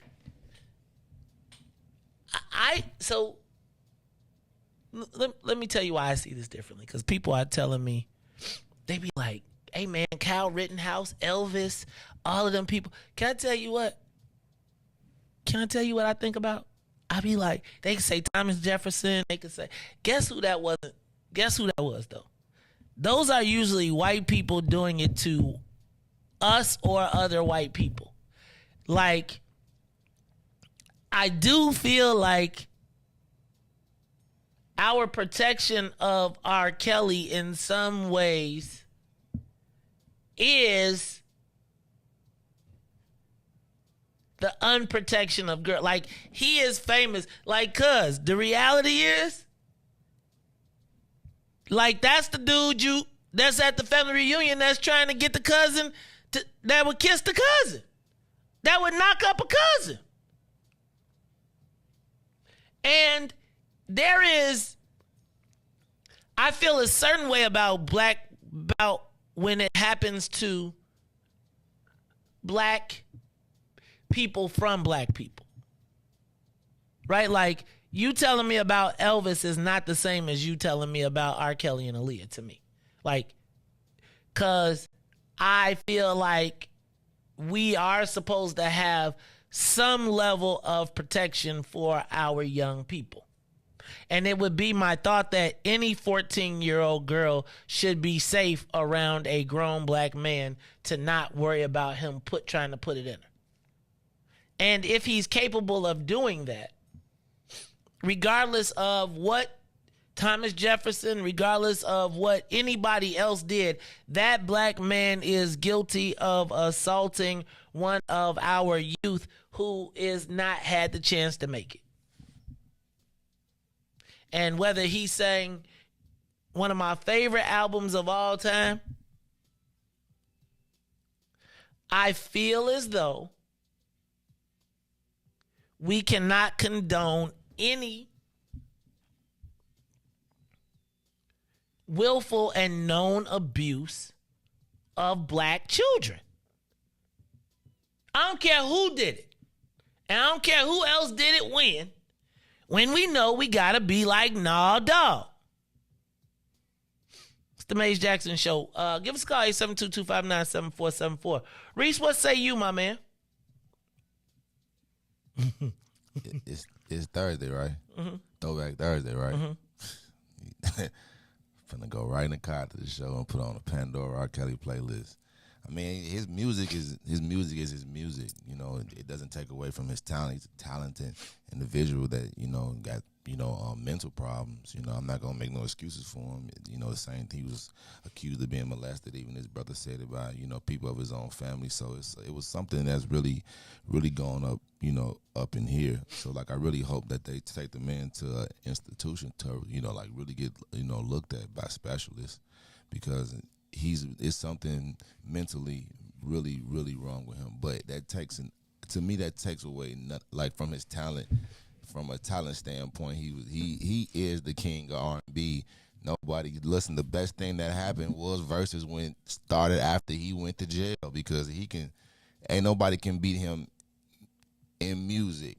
You know what he's written, what he's produced. So his talent is just, unfortunately, he doesn't have a great mindset. You know what I'm saying? Like, you know, the things he did was traumatic, and also I think that the parents, like, we don't say nothing about that, but I think they got some blame, you know what I'm saying, to do too. As a father with a 13-year-old, there's no way I'm letting a 13-year-old being around a grown man alone. I don't care if they making a song in a studio or whatever. You know, there's no reason why these children should have been in his house, and you come out something, you can't go and get your daughter.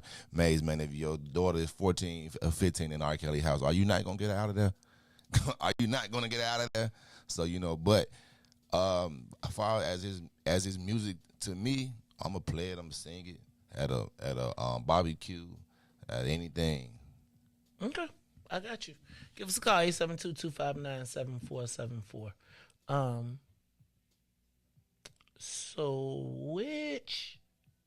So how famous do you have to be for child molestation to be ignored? Give us a call, 872-259-7474. Caller, you on the Maze Jackson Show. Yo, what's good, bro? What's up, Riis? What's happening? What up? Hey, man, just, you can't rock with dude, and like you said, like, especially y'all cats that's from Chicago, y'all know that what he was on, and we have to protect our women and our babies, man, and anybody that's doing harm to them, we cannot protect them, because we can make us. So if we're going to allow predators, any type of predators, within our communities, that's only going to impact us, because those children are going to look at us and say, well, why didn't you protect me from these predators? Our job is to keep them safe. You know, as a parent, my job is to literally keep you safe so that you can fly out the nest. If I let a fox or I let a predator into the nest, I'm not doing my job. So, you know, I mean, it's really, you know, all of those other conditions, they shouldn't take precedent over the fact that our number one job as men within the community is to protect the women and the kids with our lives. You know what I'm saying? Like, that has to be a non-negotiable, because see, when we start eroding our morals and values, then you open the door. That's a two-way door that will allow all types of foolishness into your spirit. And you can't compromise your spirit, bro, because it ain't no, you gonna die. So, nah, man, you can't rock with dude. Now, I will say that it's a little odd that the other lady only got 20 years. You know what I'm saying? And you know that was a conspiracy, but she was working with them other people while he was just pretty much preying on his community. So, you know, they will make an example out of us, and then they will give them they'll have the complexion for the protection. So we know that. And that's even more reason why we got to hold ourselves accountable and hold the people that's around us accountable. No sucker stuff, staying on code. Hey, man, handle your business. Man, go mess with somebody that's on your level. You should always be messing with people that's equally yoked. That's in the word. You know what I'm saying? That's why that's in there. So that's it, man. But you can't condone people that cause trauma and death in your community, bro. You just can't condone it. It's a slippery slope, and it leads to death and destruction. I'm out. And see y'all on Saturday. Let's go, bro. See y'all on Saturday. Let's get back to work, brush it off, and let's get back to work, man. We got stuff to take over. Love y'all, man. I'm out. For sure. Thank you, Devo. I got a question. So when people say don't listen to his music, I'm not listening to his music. Does that include the songs that he wrote to? So do you not listen to all his whole entire catalog or just the ones he's sing? I don't know, Riis. And let me say this. Like, here's me. And I probably, like, if somebody came to church and sang I Believe I Could Fly, I probably wouldn't listen to it. I wouldn't. I wouldn't. This is me, and I know this sounds really crazy. I feel like when you know better, you do better. I don't play Elvis. I don't play Chuck Berry. And not Chuck Berry. What's old boy's name?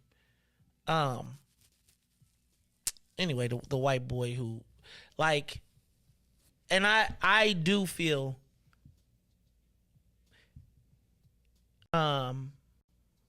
that Riis, let me tell you something. So one time, me and Big Swill were at the Soul Train Music Awards, and we stayed at the Hotel Nico, which is where the conference hotel was, and everybody was there.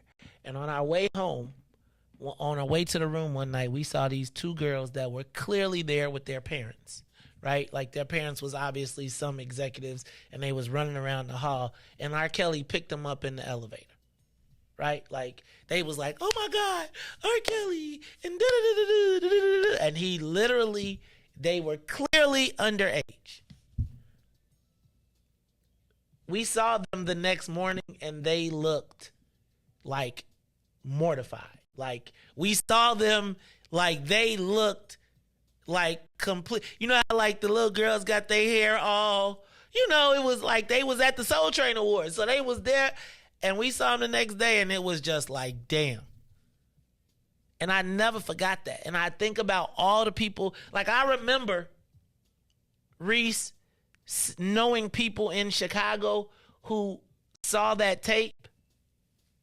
I remember watching, not me, but I remember my cousin watching women crying when they saw it. And then I remember people being like, shit, this is my chance. Look, y'all, thank y'all, everybody from WBGX 1570 AM who is tuned in to the Maze Jackson Show. We appreciate you every day, 6:30 to 8. Now, y'all need to tune in at 8 o'clock because we are going to be talking about the Black Rebuild. So if you are on WBGX, check us out on Facebook, YouTube, Twitter, and Twitch. Like, y'all, I don't know that I think that we needed the police to do it, though. Like, here's me. I don't feel like he should have got 30 years from prison, but I don't think he should have been able to just show up in the black community and be like, nah. Like, he at least needed a violation. Something. Like, something. Like something that sends a message that says this ain't cool. Like maybe he got a violation, maybe if he got punished, maybe if he got a pumpkin head in the city and we saw it and it was like, hey Joe, the brother said don't do it no more, don't touch no shorties, blasey, woo wop well, maybe I would. But to be like, oh, it's all good and skip them girls. Like I remember seeing those girls and just looking at them, and I'm sorry, but I have an empathy for our people. And so I know that we can get raped, robbed, pillaged, trashed, the whole thing, but I can't see it and not feel anything. I can't see it and be like, damn, where was your parents? I got to be like, dang, if your parents wasn't there, my job is to make sure you safe. Like the fact that our premise is, where were the parents? My question is, who were the adults that sat around while the parents weren't there and didn't say nothing? Right? And let me say, God, please, please, please, please, please do not let the answer be if y'all see my child somewhere stuck or something bogus happening, you be like, where the hell is Maze? He's somewhere trying to make sure we straight. Please don't just leave our children to the wolves. There's got to be some advantage to being black with black people. I don't know where the parents were. And my hope is that in the event, what happened to the damn village? It's the Maze Jackson Show. Go to the live line. Caller, you on the Maze Jackson Show. Hey, what's going on, man? What up, James? How you feeling? How you feel, man? I feel you, and I understand and where you coming from about this whole situation. I don't condone anything that he did. I knew R. Kelly, I wouldn't say personally, but I used to service his studio over there on Justine and Lake, right off the track right there, for 3 years. And I had seven. You know the line of work I do, so I used to service his container. And I used to always, have conversations with him. He, seemed like a pretty, down to earth brother. And I remember servicing his container 3-4 o'clock in the morning, and his tour bus used to be parked on. I'm gonna say that's Justine right there. And I remember seeing all these people and I used to always see all these girls getting off the tour bus, and then I used to have everything just sold up, cars parking. It was like he was coming off a tour. I don't know what was going on. But I remember that, and I remember asking him one day. This was one day he was in his swing shop getting ready to leave. I said, "Man, what's your day looking like today?" Just basic conversation, and I will never forget this. Him telling me that, you know what, brother, I feel trouble. I just want you to pray for me. I took it. I just took it like, I got you, Tails. You know what I'm saying? And I remember that look in his face, but I didn't understand at that point. This was like 2 years ago, really what he was going through, or you know what I'm saying. But I will never forget him, that look in his face, and he was just like, brother, I just want you to pray for me. And then all this madness started coming out. Even though all the rumors, like you said, was always out there, and the tape was out there. And from that day, he always kept a large entourage, like you call them, hang-ons or his boys. And I always felt like people was just there to be there to benefit from the stardom. I don't think a lot of people, his circle was too big, first of all, you ask me. And I don't think a lot of them had his best interest at hand. Everybody was just there for the financial part of it, or the celebrity part of it. I think the case was like a duo. A lot of things that he was charged with. The RICO thing, I don't understand where they come with the RICO, but I think a lot of this stems from they felt the state or the federal felt like he thumbed his nose at them because of the first trial. And if you notice, a lot of these women or a lot of the things that he was charged with was from the first trials. Like a lot of it was like double jeopardy. And I think about Bill Cosby, and he just recently was charged with assaulting a 16-year-old in the Playboy Mansion. Listen to what I just said. 40 years ago, he got charged with assaulting this woman who was 16 years old in the Playboy Mansion. Nobody ever asked why was this 16-year-old in the Playboy Mansion. Nevertheless, I'm not saying whatever Rob was convicted of. I'm not condoning it at all. But like Riis said, I have been able to separate that incident from the music. I'm an R. Kelly fan. I'm a diehard R. Kelly fan. I feel like a lot of his music was the soundtrack of my life. I mean, everybody bumped Kel. I related to Kel. But I can honestly say I can separate the talent, the man, from the incident. Mm-hmm. And like Riis, another thing Riis said is how you just gonna mute him? And I hear constantly songs on the radio that he didn't wrote. I mean, I understand what's the. I give Mays. You don't want to listen to his music, and you got every right not to. But a lot of people frown at people say, "Well, yeah, I still listen to his music." I just don't understand where that comes from. Where I'm being looked at as, "Oh, you condoning what he did?" Because no, I'm not. If that's what he did, I'm not condoning it. I love my people, and if he was assaulting young girls, he needs to suffer the consequences. 30 years was a bit much, a bit reach. I think they're trying to make an example out of him. How young you gotta be? How young you gotta be? How young do you gotta be for it to be 30 years? I mean, how long should a child molester get? How long should a child molester get?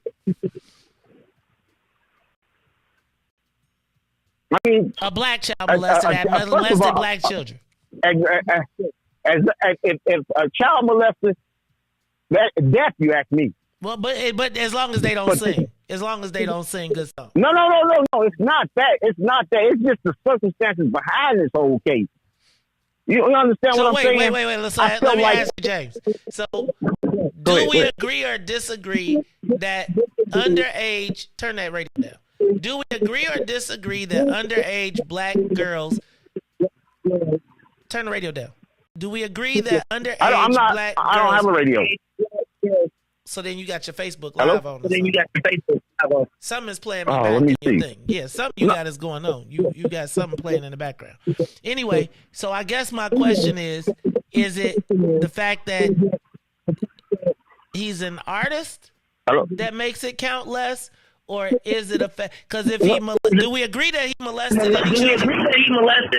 Bro, you gotta stop. We gotta stop because you whatever you got going on is playing back in my ear.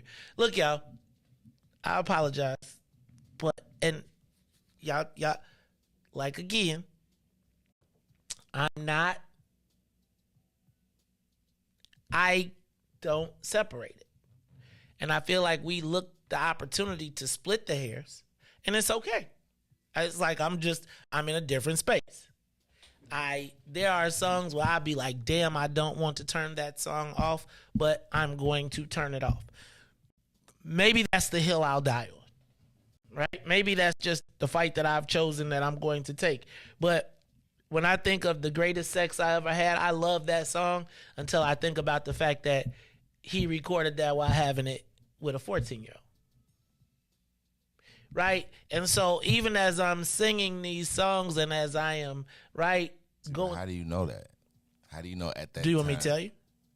You probably don't want to hear my stories. So you probably... are you one of the people that was there and then say nothing? Nope, definitely not.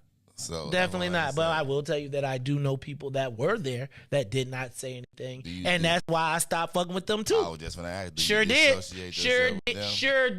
Like what? Riis, you can't touch me on this. Riis, you can't nah. And that is 32. Riis, that I'm not. Maybe they should.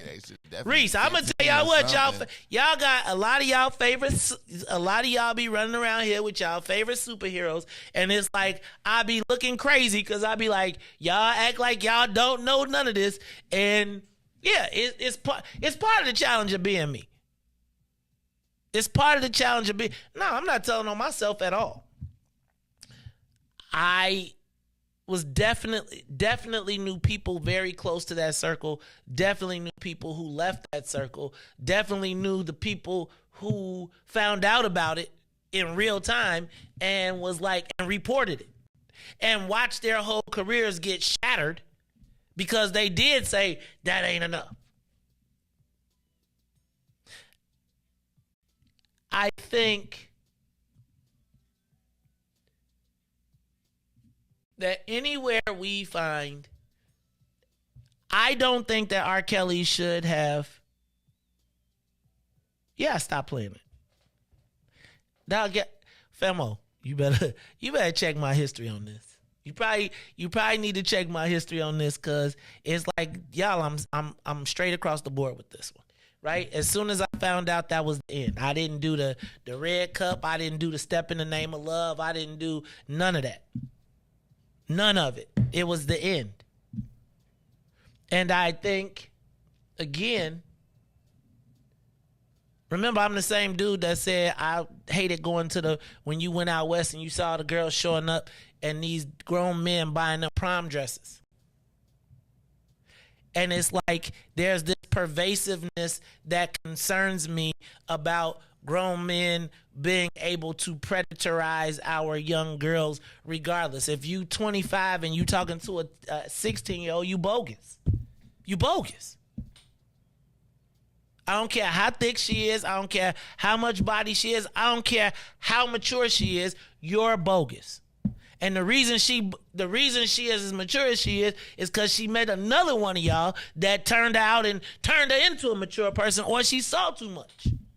And my challenge is, damn, when do our kids get to be kids where safely? Where nobody is looking at the fact that she got hypersteroid food that's given her, so now she got a body of a grown woman at 12 and you can rationalize it in your mind. No, I don't go. Period. If you bogus in that space, you're not gonna find me, ha ha ha. You're not gonna catch me on none of it. If you bogus in the space of touching or dealing with anyone that is underage, I don't have no respect for you. Period. Ask me what other question. As soon as I knew, as soon as I could verify, as soon as somebody was like, that ain't no baby, that ain't no grown woman. But it's okay. I always think like, damn, who do you let? So can my kids be in my office with my staff?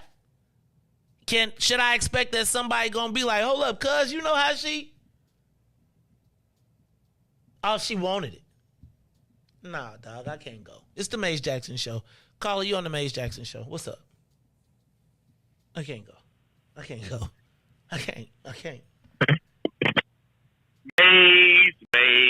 Maze. James, say what's up, dog? How you feeling, man? Better than some and worse than others, bro. Okay, for the record,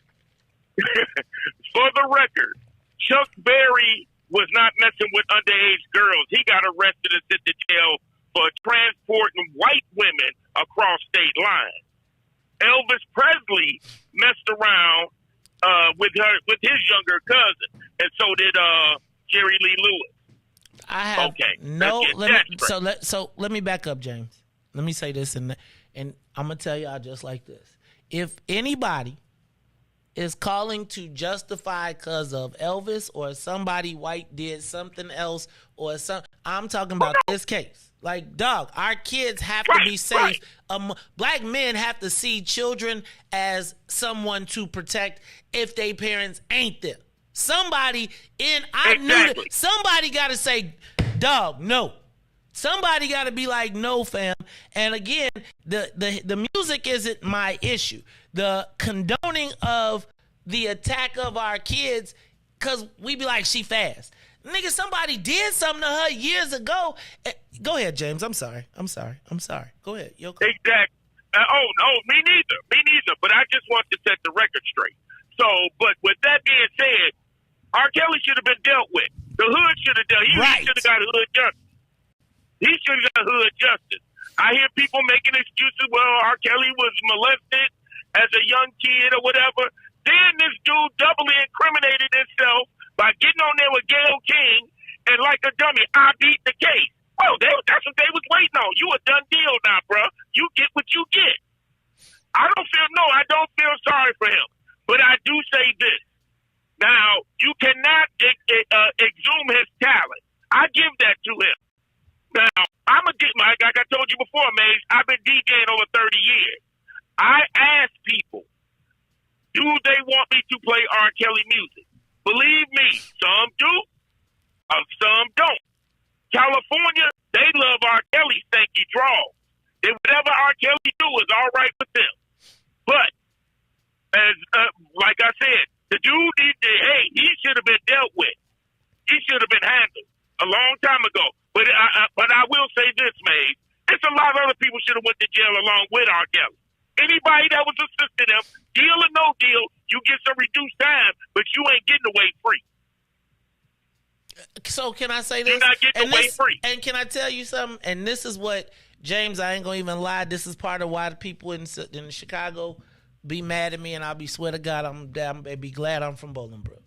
Because I stand on that with everybody, right? On everybody. Exactly. And it's like people be around here acting like they ain't, and it only counts when it happens to you, right? Like, so don't be mad now. Be mad because what people don't understand is everybody's kid can be a victim. So even if you standing there playing the music, he'll Pied Piper your kid while you defending his music. And I'm not tripping. Like, I'm just telling you, Maze Jackson, you're not going to find me to be able to compromise me on that. Like, I feel like it's this gotcha moment. Like, well, did you get to the, like, yo, cuz I just can't get with it, period. Anytime I have seen a grown man talking to and it is crazy to me because I have seen young girls being offered up to grown men all the time and people acting like it ain't no big deal, like, cuz it's pervasive in our community. And I'm saying to y'all, like, somebody should have beat R. Kelly's ass. If nothing else, then the brothers should have said when they saw the tape, fam, I love your music, but you gotta take this ass whooping. You got to. Like, and right. It needs to be, you need to get stomped out. And maybe after that stomp out, maybe I could be like, okay, but to be like, it ain't nothing. Like, man, look at, like, that was a baby. And for nobody to be like, there is no, because where are her parents? If her parents ain't protecting her, all the more freaking reason why we gotta be like, come on, man. Like, this isn't about playing his music. This is about right. It's a come up. It was a come up. No accountability. Like, so which abuse do we like? Do we accept? When is it okay to abuse our children, and when is it not?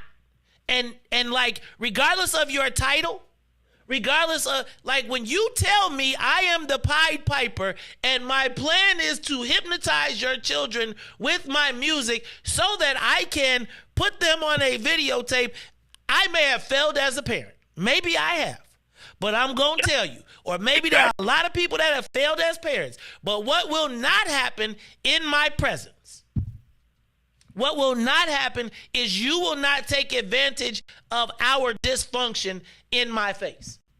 And it's like, I've been like, hey, man, I have not talked to people. I have said I'm not cut. And people be like, hey, and I be like, so don't get in line with me when it's your kid.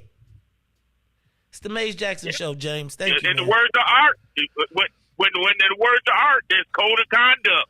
Man. Period. Man, like, somebody should have broke him off. Like, I'm cool with y'all saying this is the punishment. But, like, for there to be no black repercussion at all, I'm cool. It's not my business. It's the Maze Jackson Show. We got to take a quick break, and then when we come back, I'm about to break down the Black Rebuild Project. We got somebody on the line? How many people? 2 callers. Callers, make it quick. I'm going to take your calls, and then we're going to come back. Caller, you're on the Maze Jackson Show. Shalom, Mikey. I'm going to make it quick. Yeah, 3R. And I'm going to tell you something. That so-called little girl, she wasn't no little girl. She been pissed off. But that's the only thing. When you send your kids to a Catholic school, huh? With the priest teaching the little boys. Can we ban them too? Yep. Can we ban them too? We should. They've been doing it for 6 months. You don't. We should. Do your kids go to Catholic school? And guess what? He go to Catholic school every day and ain't nobody touching him. Guess what? Okay, And guess what, another Jake? thing. And Jake, check He this didn't out. get the picture. And He Jake, didn't get guess what, picture Jake? for No, that hold girl. on. But we ain't finna be standing up defending. Are you saying that if, first of all, Oh, don't put no, my no, child, no, but no. like, so we No, gonna this was- defend we're gonna defend the person attacking kids because they went. No, cause that don't Because work. he the one attacking kids, bro. This is 30 years ago, and it wasn't that girl.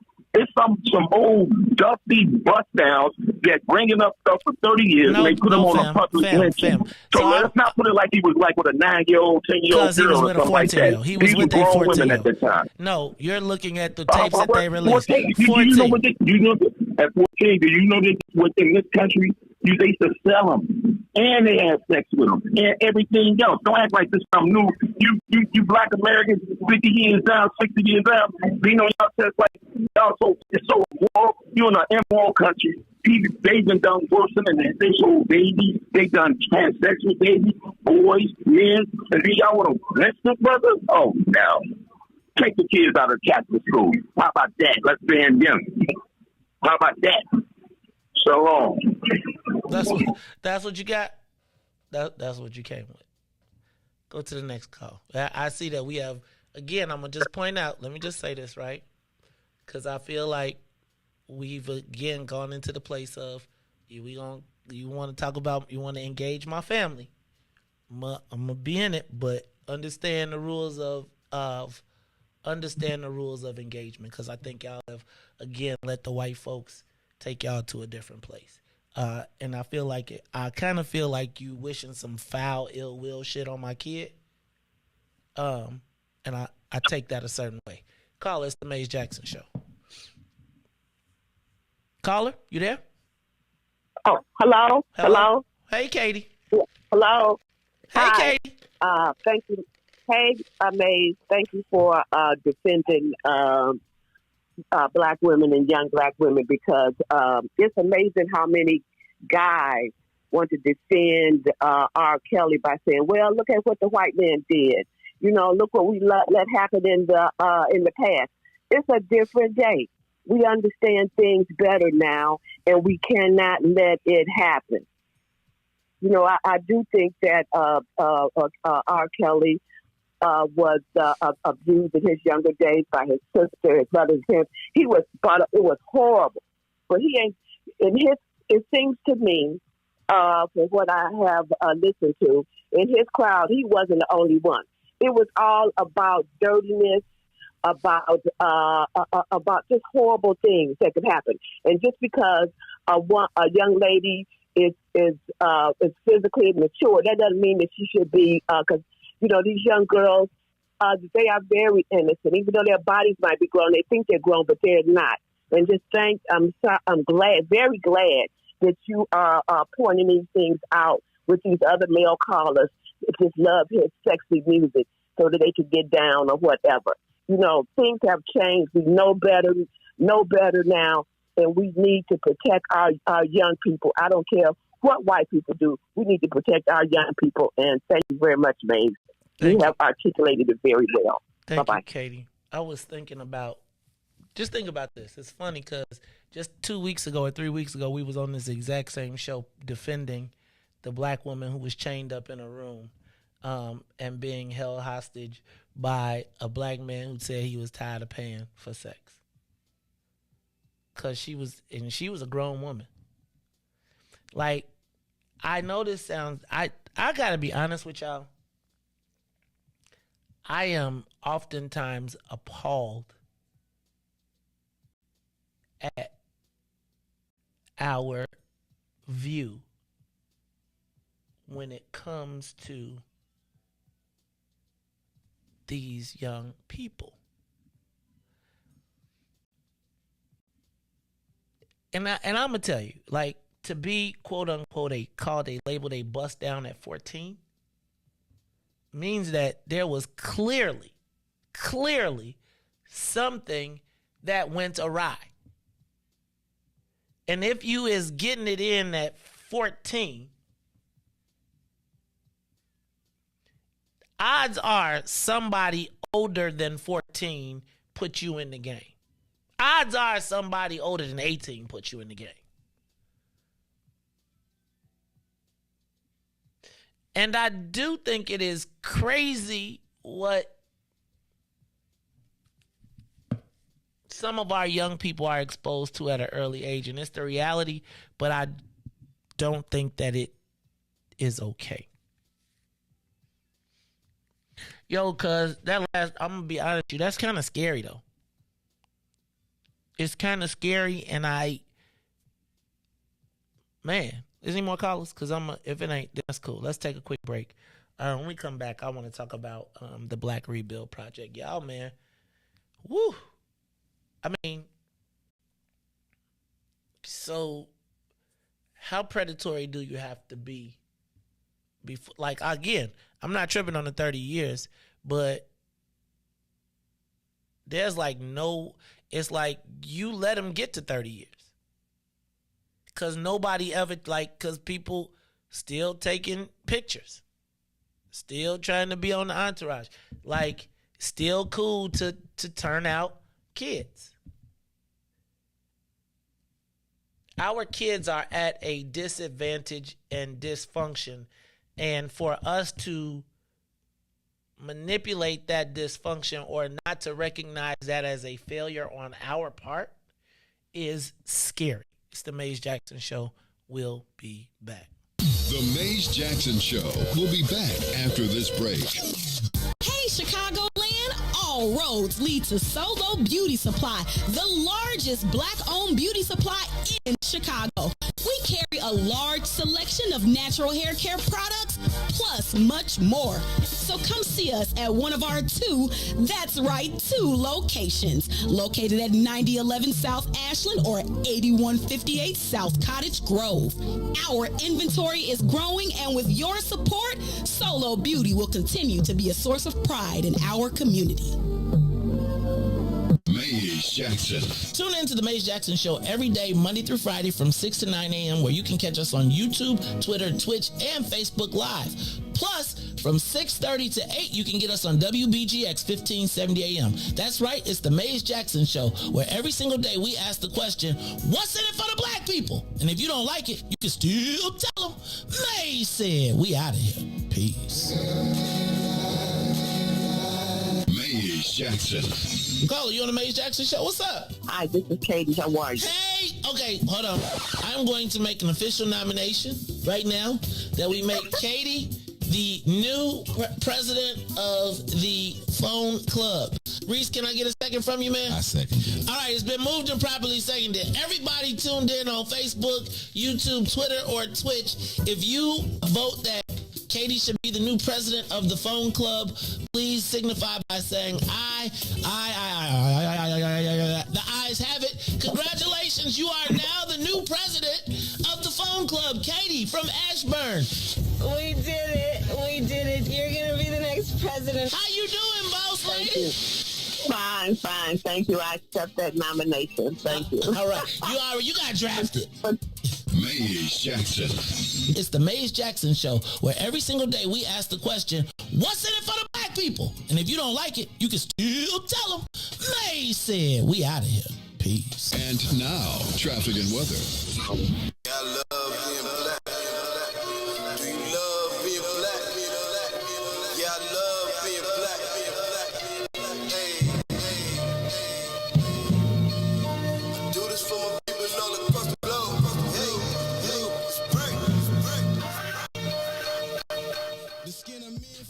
Good morning. What's in it for the Black People Media family? The time is now 8:29 a.m. and I'm Riis the Ruler with your Chicagoland area traffic and weather report. As we head over to the Kennedy now, O'Hare to the Loop is 46 minutes. Outbound to O'Hare will be 30.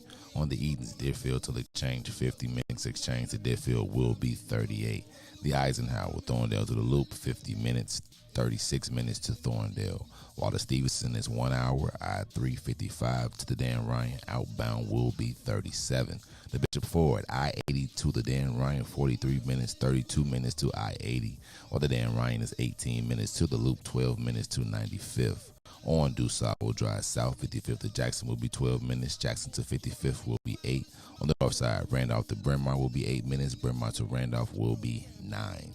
Today's weather, it is currently 79 and sunny. Today will be a high of 94 with a low of 73. I'm Riis the Ruler. Happy Thursday here on The Maze Jackson Show. I love my people, hope they love me black. I'm going hard and ain't no holding back. Watch me react, I put my fist up in the skies like a beacon for believers that one day we return to our greatest if we seek it all the glory we can obtain and keep reaching. I'm painting this picture, I hope you see it. Guess what the theme is? I love being black. We turning up, I love being black. Say it loud, and I love being black. One more time, I love being black. Hey, well, how about you to sing these tunes too? Customize for you a little something you can grow to. Feeling good about yourself, melanated, mood muse. Always service humble pie, we don't care about who's who. Light brown or dark skin, this right here's for you too. We are the gods of the earth, living proof truth. Say it loud if you black and proud, I salute you and that's a fact. Where you at? Let me hear you say it back. I love being black. You are listening to the Maze Jackson Show. I'm your host, Maze Jackson. Got my not my co-host, but my man DJ Riis. We feel a little different about this Kels thing, but I'm gonna let y'all go because I gotta get to kind of what I was thinking about.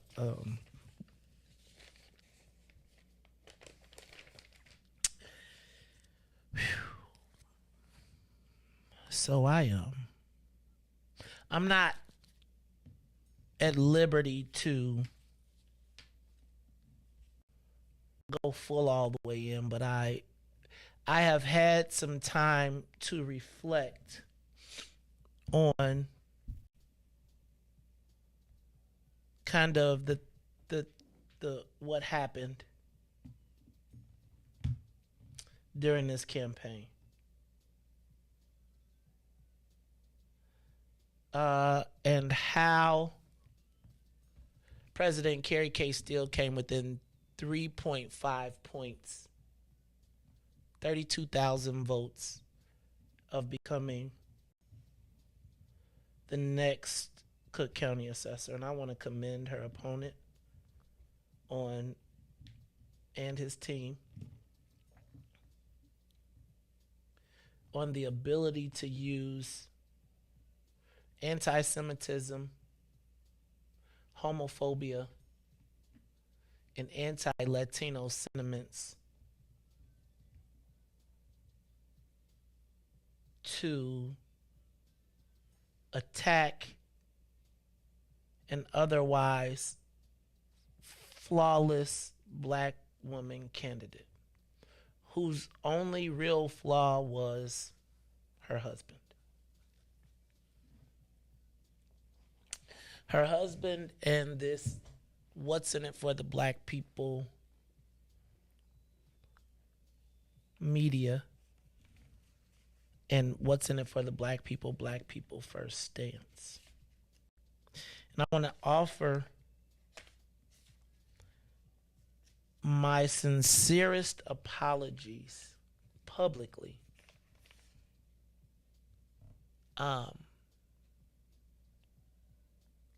to my wife, who has never asked me to apologize and has stood by me throughout the whole time.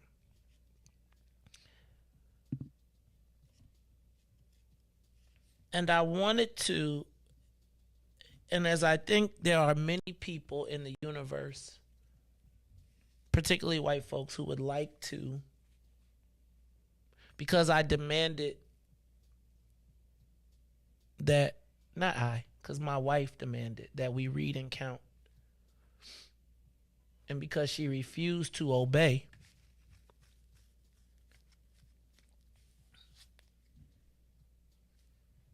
I think she came up, I know she came up a bit short. And so I was tremendously hurt and disappointed. And when I talked to you all yesterday, I felt like I was probably through with black folks, through being about the black thing. And then I had an interesting thing happen. I had the opportunity to take a deeper dive than just the broad numbers. And what I came to realize was that our community, the black people, regardless of what they said, did not run away from us. Did not run away from Carrie. As a matter of fact, they flooded the polling places for her. Overwhelmingly. Even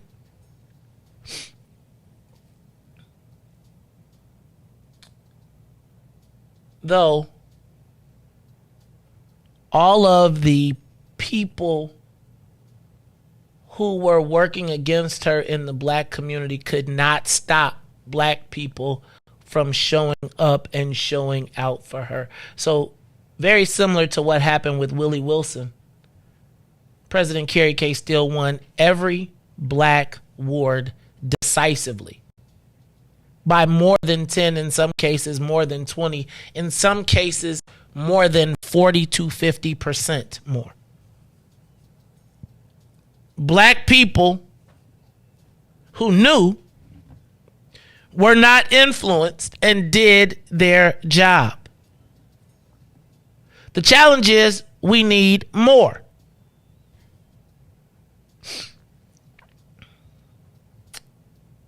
But I also recognized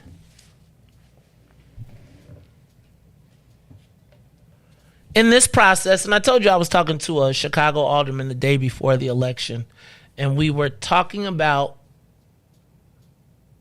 the black political infrastructure.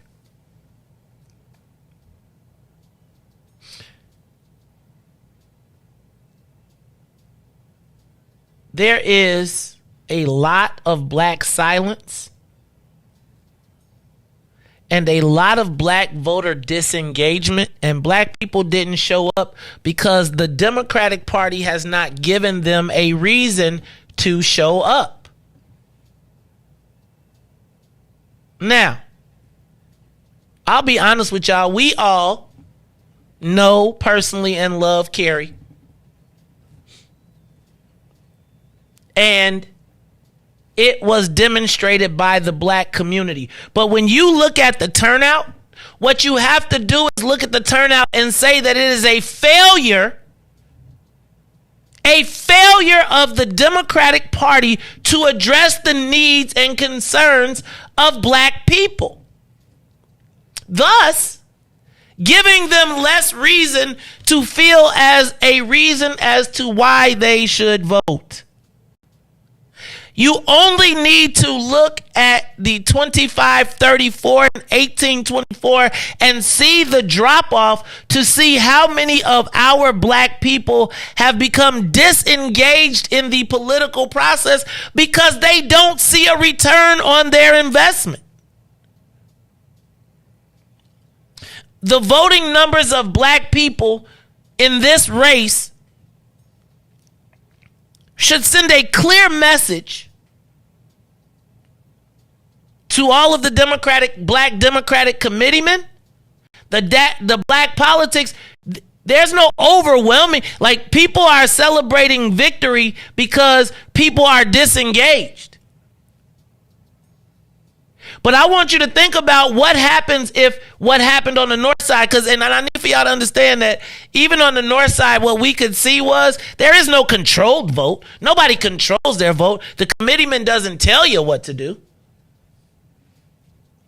And so we have to develop and redevelop our political infrastructure, because make no mistake about it, guys, we got broken down over the last 4 years. And in the process of being broken down into the last 4 years, we must rebuild our political apparatus from the ground up.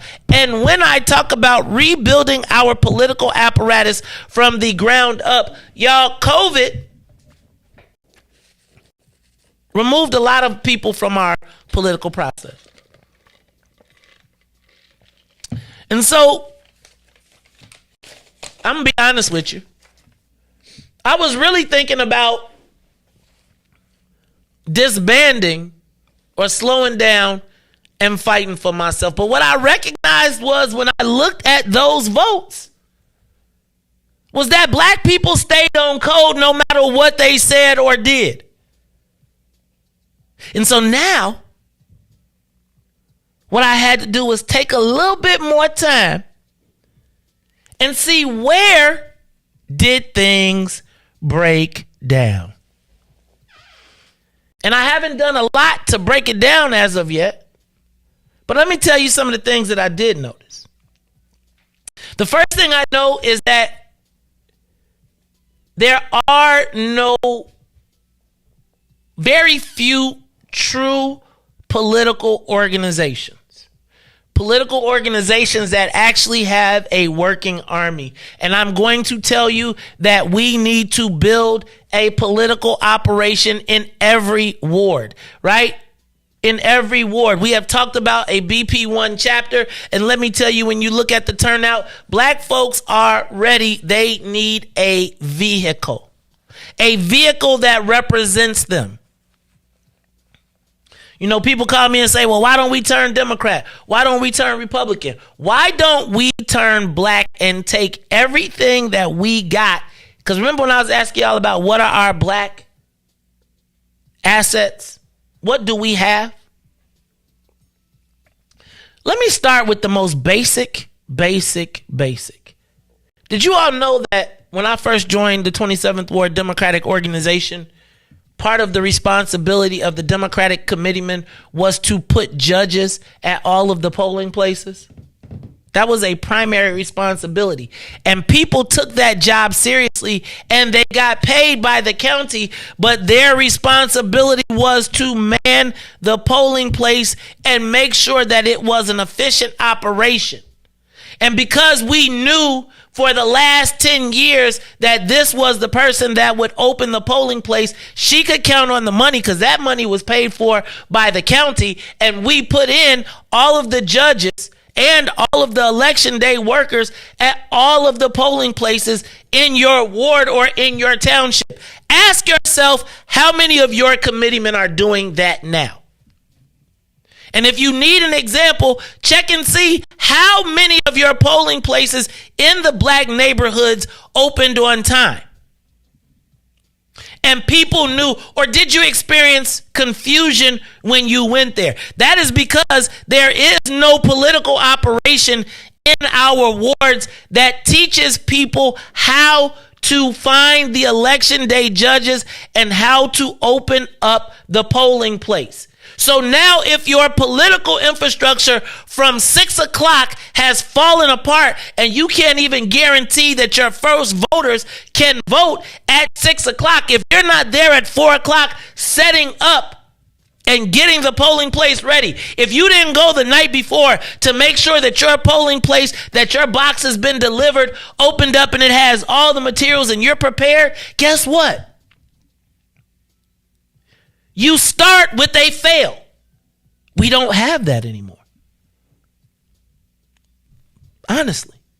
What now is anybody that they can find, anybody. So when you go to, how many of y'all went to a polling place where you know it's hundreds of people showing up and there was 2 voting machines?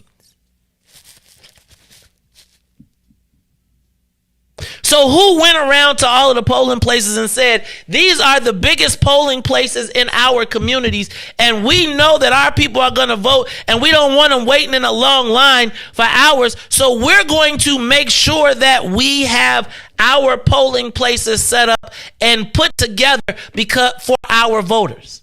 Now it is, can I limit the access to them so that it's only the voters I know? Because guess what? I haven't talked to all of them, so I want to keep my numbers low. So let me start there. The black rebuild means that there has to be people in every black ward that are concerned about election turnout and are concerned about the smooth installation of the democratic process. Can I tell you that if you find only 2 voting sites in your two voting machines in a polling place where there are hundreds of people expected to be, you are suffering from voter disenfranchisement.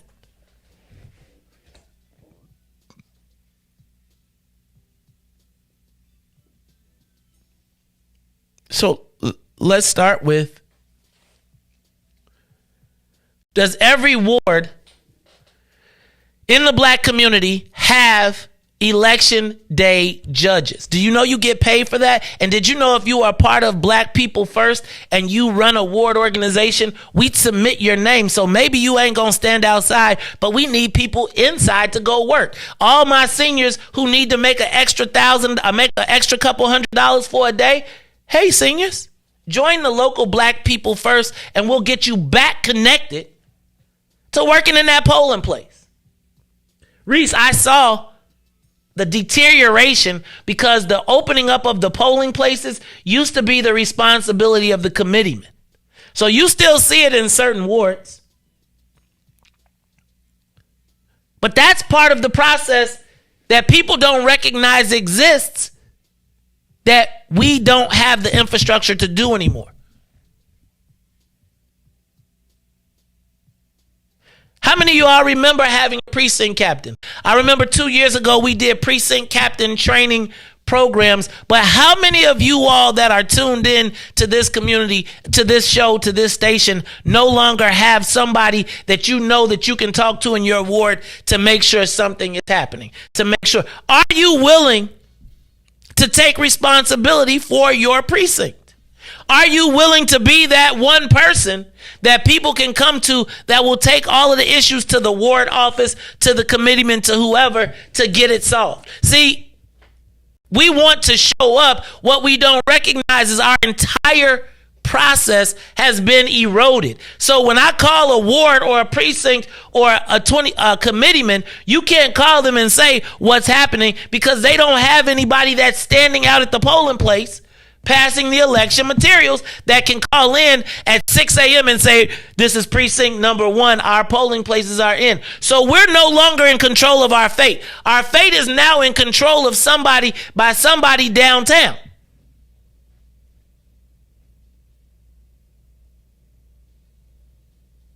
See, your political infrastructure has been completely eroded, and it is going to take the work of every ward organization, existent or not. And I'm going to tell you that by looking at these results, everybody that went against still could not tell Black people what to do. And so now my question is, who's holding those titles in your ward or in your township?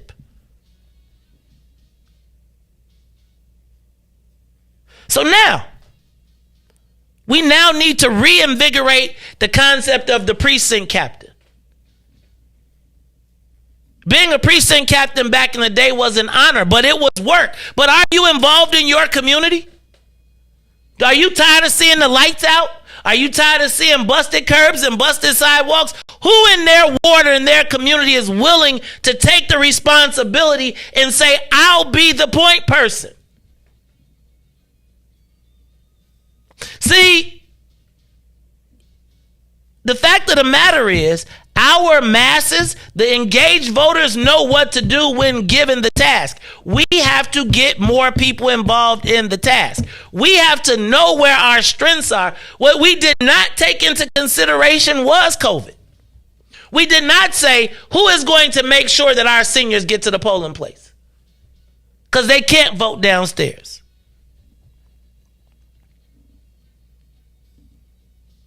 Riis, we are going to start the new concept of the digital precinct captain.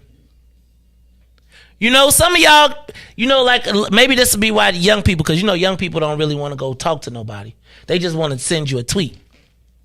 But imagine, and let me say imagine because we've already talked about it.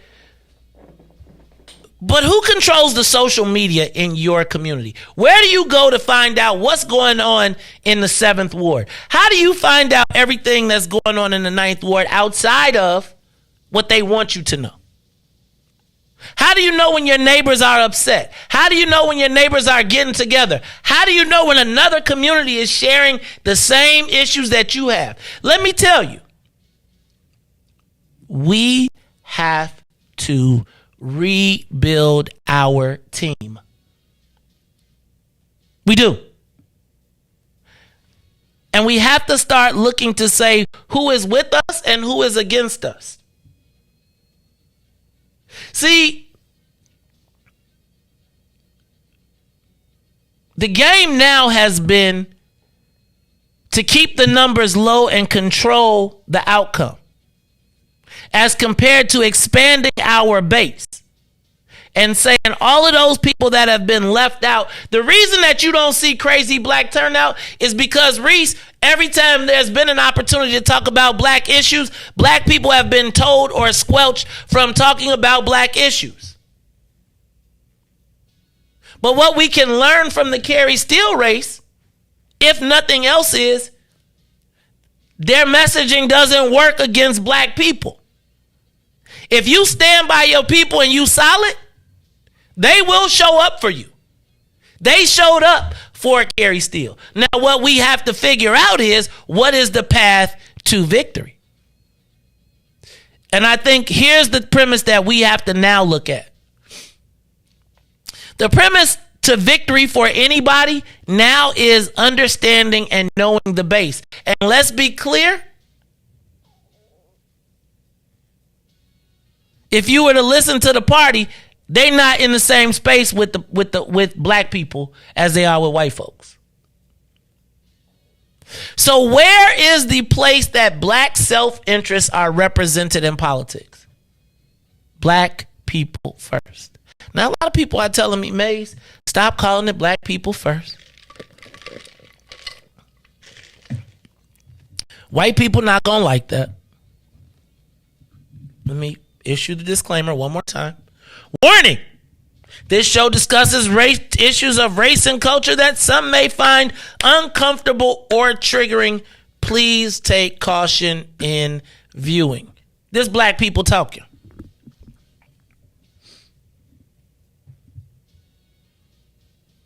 Who is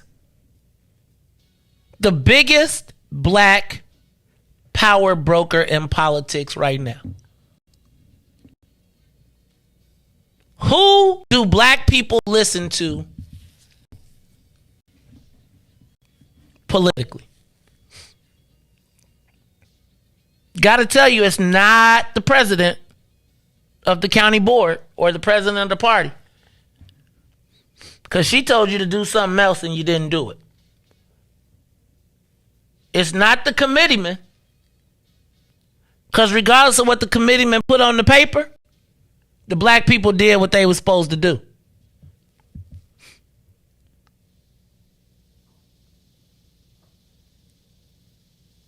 I got to tell you, black people first, we have the ability to be the most powerful black political organization in the state of Illinois. I am going to take some time over the next week and I am going to give you an analysis of this outcome. And then we're going to break it down ward by ward in the black areas. What I'm not going to try to worry about no more is doing anything. We want to be able to control our own community. And everybody that figures into the black community, that their path to victory comes through the black community, I don't know that they need to, I don't think that any white candidate that comes through the black community should expect that talking to one person is going to be enough. The reality is the black people that purport to represent our interests in the Democratic Party clearly do not represent the interests of black people. So I'm going to be clear with you that if your bet is black and you need the black community, I don't think that the premise that you've been working on is going to work anymore.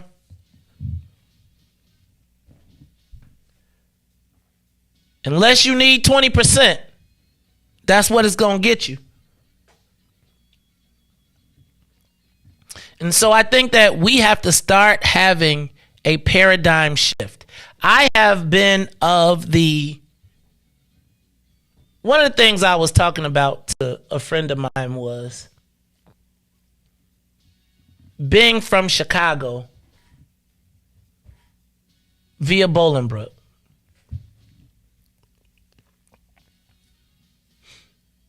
I have been bound by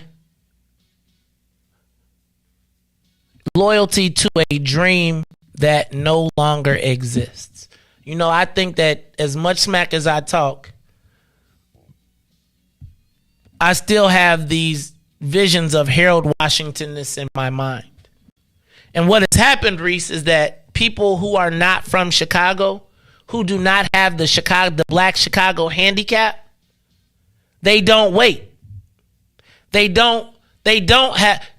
Can you imagine if Barack Obama, he's not a Chicagoan? Look at all the people that are in leadership.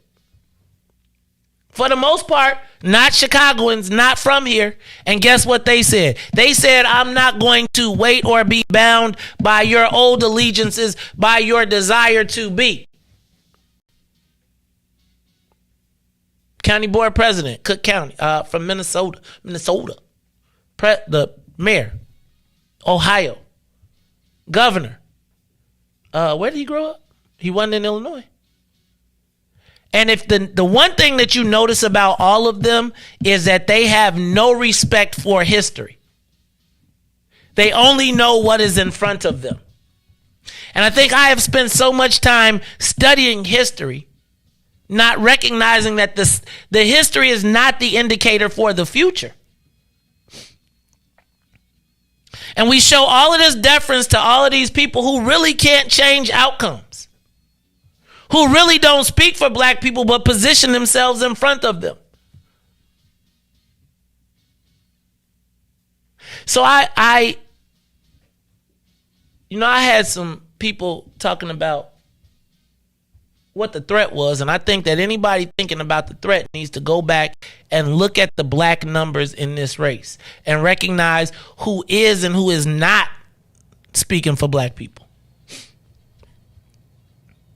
And I want those of you, black people who were convinced to work against a black woman, to look at what your voters said to you. So, one of the things that a good friend of mine used to tell me was, man, I don't look at, when people tell you how powerful they are, I don't look at what they did for you with the president. It's what they did at the bottom of the ticket. It's in the places where they know better, where they haven't made a decision. And if they gonna make a decision, will they trust you? Can I tell you what? 70% of y'all in the places where they went hard did not trust the will of the person that is elected to represent them. And I got to be clear for a lot of people that are, and I hear a lot of people talking about the people that don't, but I need for y'all to understand, here's the difference between BP1 and all of the other stuff that's happening outside right now. Like, BP1 is actually working. Right? Like, no paper tigers. And I'm going to say, like, I realize we might not be able to get everybody, but Riis, you know how you be like, it's going to be a fight, you going to know we going to be there? I would be looking, if I was a person who chose to bet against black, I would tell you betting wrong, because black people are getting. I went to sleep on Tuesday with a different perspective than I did on Wednesday. On Wednesday than I did on Tuesday. I can't tell you what happens with white folks on the north side, but it is clear what happens with black people on the south and west sides when they are given an option. Remember what I told you about? In black communities, what they don't want you to do is not have a choice. Because if you have a choice, a credible choice, black people gonna pick. And I gotta tell you that you gotta look at resources and you gotta look at experience. There's a lot to be learned from this election. But the biggest takeaway that I could take from this is that they can't beat you. If it relies on black people, now if we got to bring everybody into it, that's a whole different thing. But I would be looking around and trying to examine whose face and whose back you supporting. Now, you know, in places like the 8th Ward and stuff like that, you ain't gonna touch nobody. Shout out to Derek Curtis. Shout out to everybody. But I want to point out the people that decided to go against the will of their people for political. Pay attention. Pay attention. And just know that we know that you know. Don't gloat. Don't gloat. Because you know and I know and you know. You had to go 4-1 to get 3 points.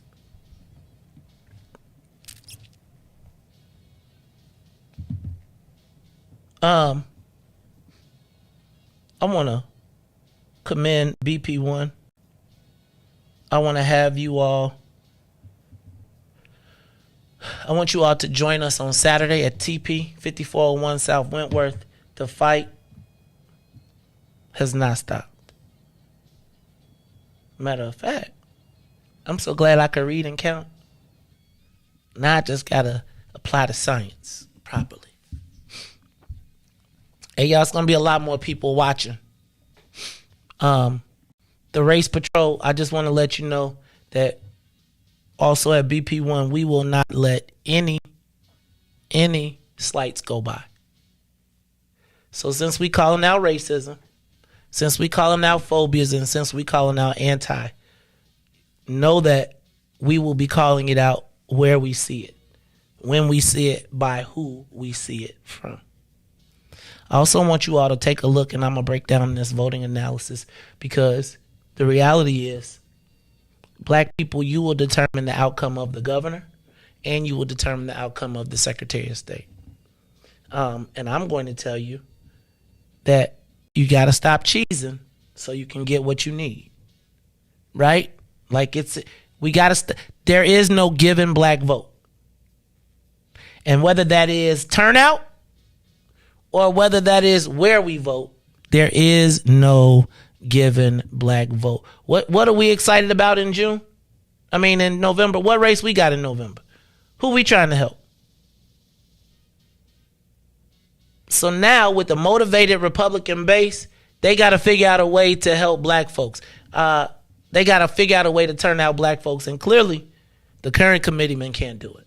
It's the Maze Jackson Show. Riis, I got anything else you need to hear? You got anything you want to say? All right, y'all. This is the Maze Jackson Show. I am your host, Maze Jackson. Where every single day we ask the question, what's in it for the black people? And if you don't like it, you can still tell them. Maze said, we out of here. Peace.